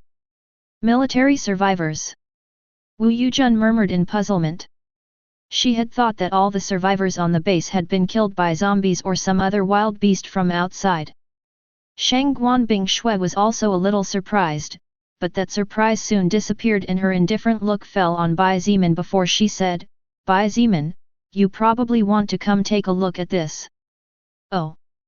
Bai Zimin raised an eyebrow and seeing the slight glint in Shang Guanbing Shui's eyes nodded, "All right, you lead." Shang Guanbing Shui nodded, and after giving a quick glance at all the weapons neatly arranged on different shelves, she turned around and began to lead the way in silence. With Shang Guanbing Shui in the lead along with Wu Yuzhen, Bai Zimin followed them through the facility while cautiously scanning the surroundings. After all, he was in a place in the middle of a forest filled with strange and dangerous beasts like the elusive chameleon. On the other hand, the military men looked at the two women with surprise. The skin of both was in perfect condition, their bodies were graceful and seductive, their faces seemed to have been carved to represent goddesses, and the arrogant and proud aura their bodies emanated was definitely not something a normal woman could have. After more than a week of total confinement, the military men naturally had their own physical needs, so at the sight of such women, several of them became agitated. However, none of them dared to even give a single extra glance at the two beauties, as they could somehow tell that both of them were not people to play with. *******. The group walked for more than 10 minutes in silence. Under the lead of both women they were taken to what appeared to be a large hangar approximately 20 or 30 meters high. The metal door that separated the inside of the hangar from the outside was nowhere to be seen. Instead, small pieces of ice the size of a baby's fist were scattered all over the floor, their number undoubtedly numbered in the tens of thousands, sparkling like diamonds. Fu Qigong was surprised when he noticed that the door was missing. Before locking themselves in the weapons vault they were sure that this place was in perfect condition. However, his face soon changed, and as if he had thought of something he hurriedly bent down to pick up a piece of ice. "This is..." His eyes widened in shock and a gasp of surprise fled from his mouth. The military men looked puzzled to see their platoon leader's attitude, therefore, curious, they also picked up pieces of ice. However, everyone's expression changed when they saw that inside the frozen ice, metal pieces were sealed, each piece of ice had metal pieces locked inside.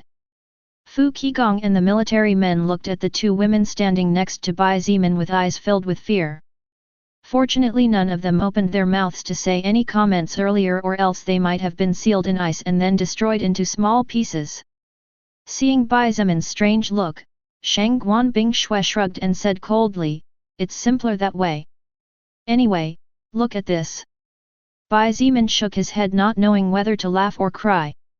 He followed Shang Guanbing Shui into the hangar, but after walking a couple of steps his expression froze for a moment before a big smile appeared on his face. "Lucky for you, little Zemin." Lilith's voice reached his ears. She had been strangely silent, but perhaps sensing his joy, she decided to encourage him more. "With these toys, your labor will become simpler in the first stage of evolution." Bai Zemin nodded silently before looking over at Shang Guanbing Shui and Wu Yujun with a smile on his face. "This discovery is great. Now, our group will not only have a better prospect of facing danger and surviving, but it will also greatly boost everyone's morale." Shang Guanbing Shui and Wu Yujun, understanding perfectly what it meant to possess control of what was inside the hangar, could not help but have their eyes light up even more upon hearing Bai Zemin's statement. "This." Fu Qigong took a stupefied step forward as he stared in front of him with wide eyes. Parked at the rear of the hangar, 2 Bradley Type M3 IFVs were pointed toward the now destroyed door. Next to them, 2 large military tarpaulins had been casually tossed to the ground, showing that they were previously covered. This type of IFV was especially known for its terrific firepower, extremely high all-terrain mobility, and several armor plates capable of resisting even the impact of 30 mm armor-piercing ammunition. Undoubtedly terrifying monsters and among the most powerful of the IFVs. In addition to the 2 M3 IFVs, there were 10 vehicles mounted with Type 92 and Type 67 heavy machine guns. Military jeeps, ATVs, even 5 modified trucks. Why? Why are these things here? One of the military men remarked dumbfounded. Didn't they take all the vehicles with heavy weaponry that Dog Jin Shun and the rest? It's not that they didn't want to take them away, it's that they couldn't do it or saw it unnecessary at the time for some reason. Bai Zemin walked over to one of the IFVs and touched the helmet of the vehicle. Then he turned to look around and pointed to the empty spots.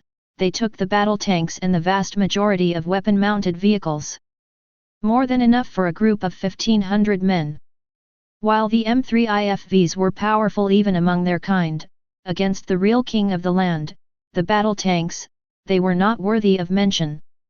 It took 3 or 4 M3 IFVs to stand a chance of destroying a single tank, which was proof enough of the power of this type of machine.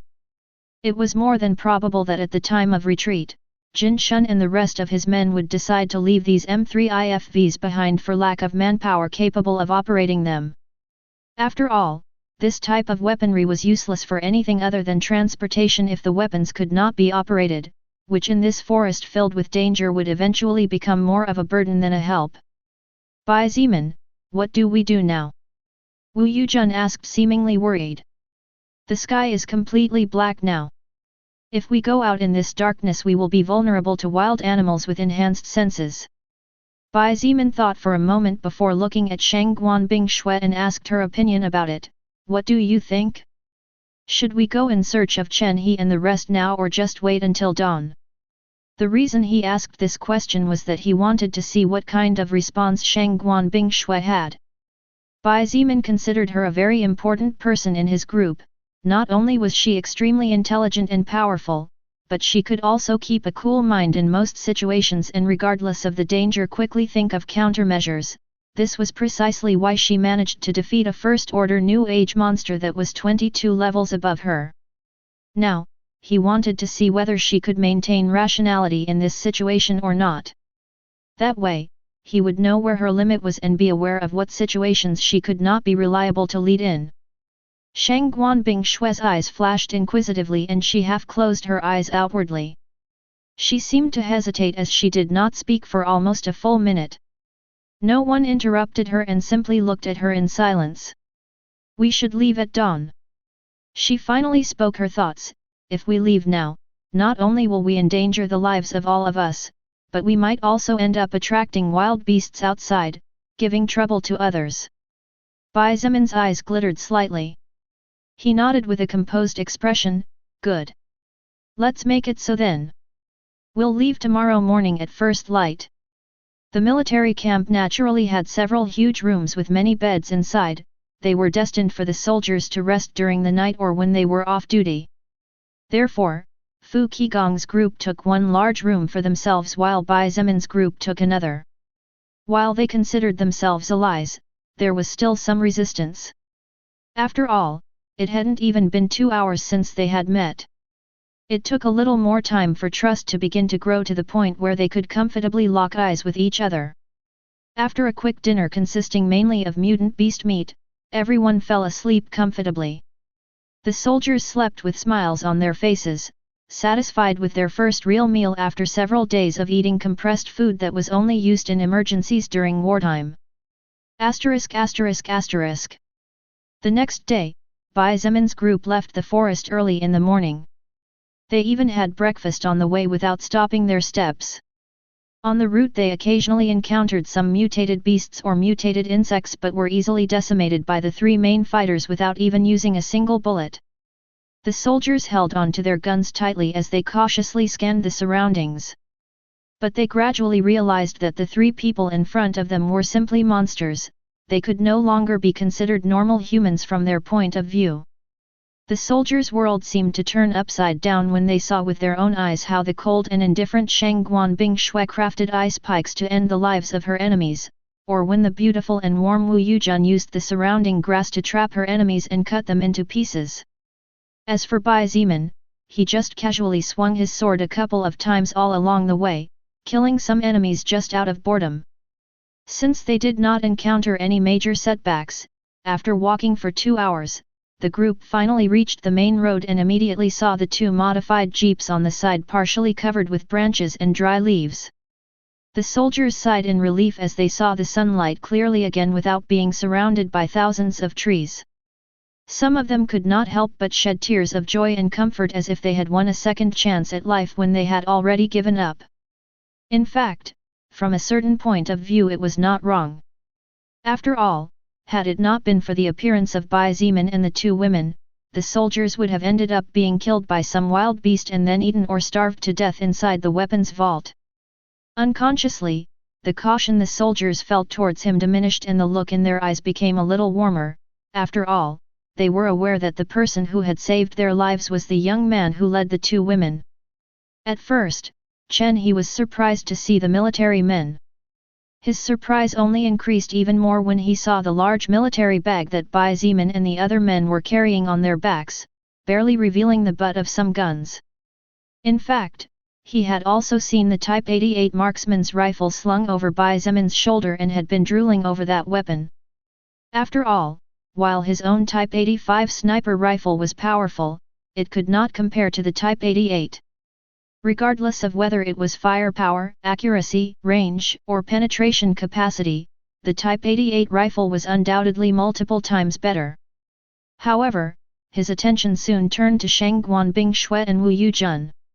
He approached his childhood friends and began asking how they were and asking questions related to the mission trip and the military camp. Shang Guanbing Shui also seemed to notice Chen He's genuine worries, so she along with Wu Yujun began to narrate the events that happened slowly as they sat in a corner. On the other hand, Bai Zemin approached one of the modified jeeps they had come here in and ordered the driver, "Go back to the village. I want you to tell Cai Jingii that I need her along with Zhongde to bring a group of 200 worker survivors and another group of 100 survivors who were approved to join the armed militia. Any questions?"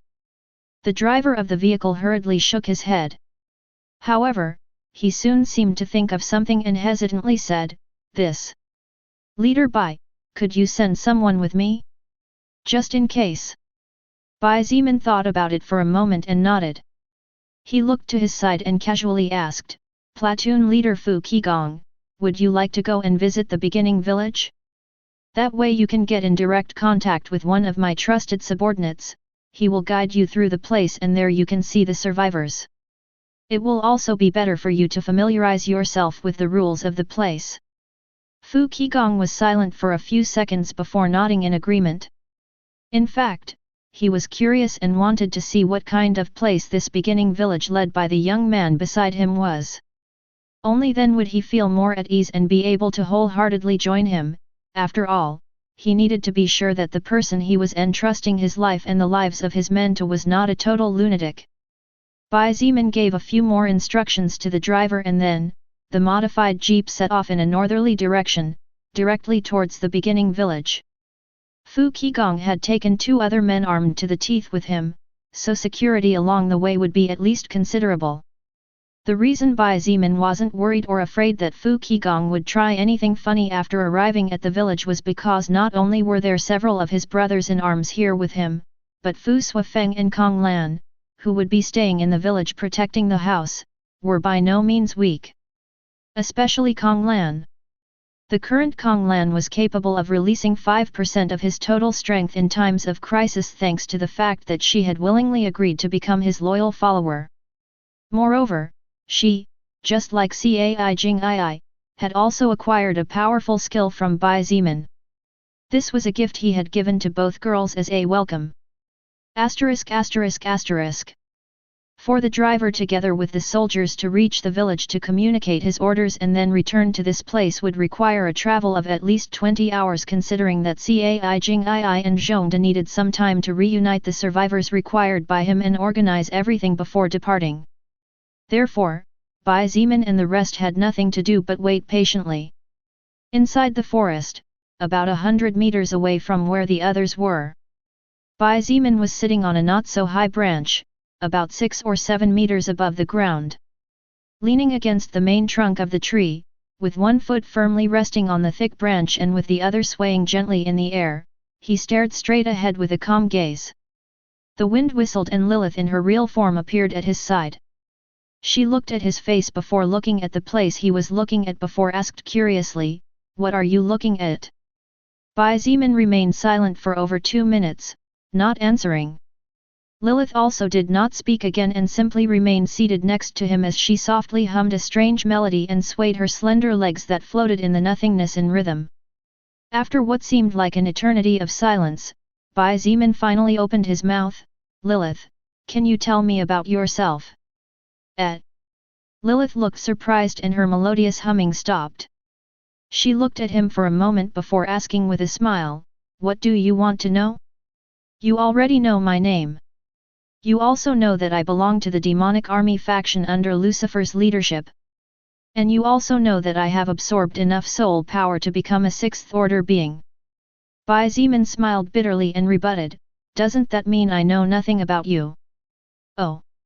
Lilith raised an eyebrow and focused her full attention on his next words. "I don't know your age, I don't know what your favorite food is, I don't know if you have a family or not, what your favorite season of the year is, I don't know what your favorite color is either. I also don't know." Bai Zimin went on to name several other things he didn't know about her before stopping so as not to continue an endless loop. Lilith looked at him in surprise, and then, he concluded, "Although I barely have some free time to relax and many times we don't even have time to chat, just feeling your presence somehow calms me down. At first, I thought this was due to the fact that you were the person who helped me when the soul record destroyed my peaceful life. However, I soon realized that this is not so." Lilith's heart suddenly tightened. However, her smiling expression did not change as she asked in puzzlement, "And then why is it?" Bai Zimin frowned tightly and was silent for a long time before smiling bitterly and shook his head, "I'm trying to find the answer to that as well. And something is telling me that you have the answer I'm looking for." "I see. But you'll have to keep looking for it yourself." Lilith chuckled before stood up and stepped into the air as she walked slowly away, leaving behind a few words, "When you become strong enough, all the answers will come to you naturally. Even if you don't look for them, everything will come to you in proper time. There are things that are better not to know until you have the power to do something about them, otherwise it will only do more harm than good. Work hard, little Zimin. I'm cheering you on from the shadows and from the light." As he looked at the empty space in front of him, Bai Zimin didn't know whether to laugh or cry as he whispered softly, "Just. Who are you, Lilith?" In the end, he just shook his head slightly and took out the only photograph he had with his family, his most valuable treasure. It was getting closer and closer to being able to meet them once again. He barely slept 3 or 4 hours during the night, because even when he was lying in his bed he was racking his brain thinking on different ways to become more powerful and to grow his small faction in order to reach his loved ones and give them a safe place in this chaotic world. What more would he not want than to be able to reach them now? What more would he want than to make sure they were really okay? Bai Zimin was aware that his family might as well be dead or starving while they were hiding in some corner. However, there was nothing he could do about it but to approach step by step to avoid falling. Only a part of one of the many forests in Yanqing district had managed to give him so much trouble. Bai Zimin could not even imagine how many dangers there were out there. Therefore, I don't just need to be stronger myself. He spoke to himself as he looked at the picture in his hands. I also need manpower. A few fierce lions or a large number of ants should be enough.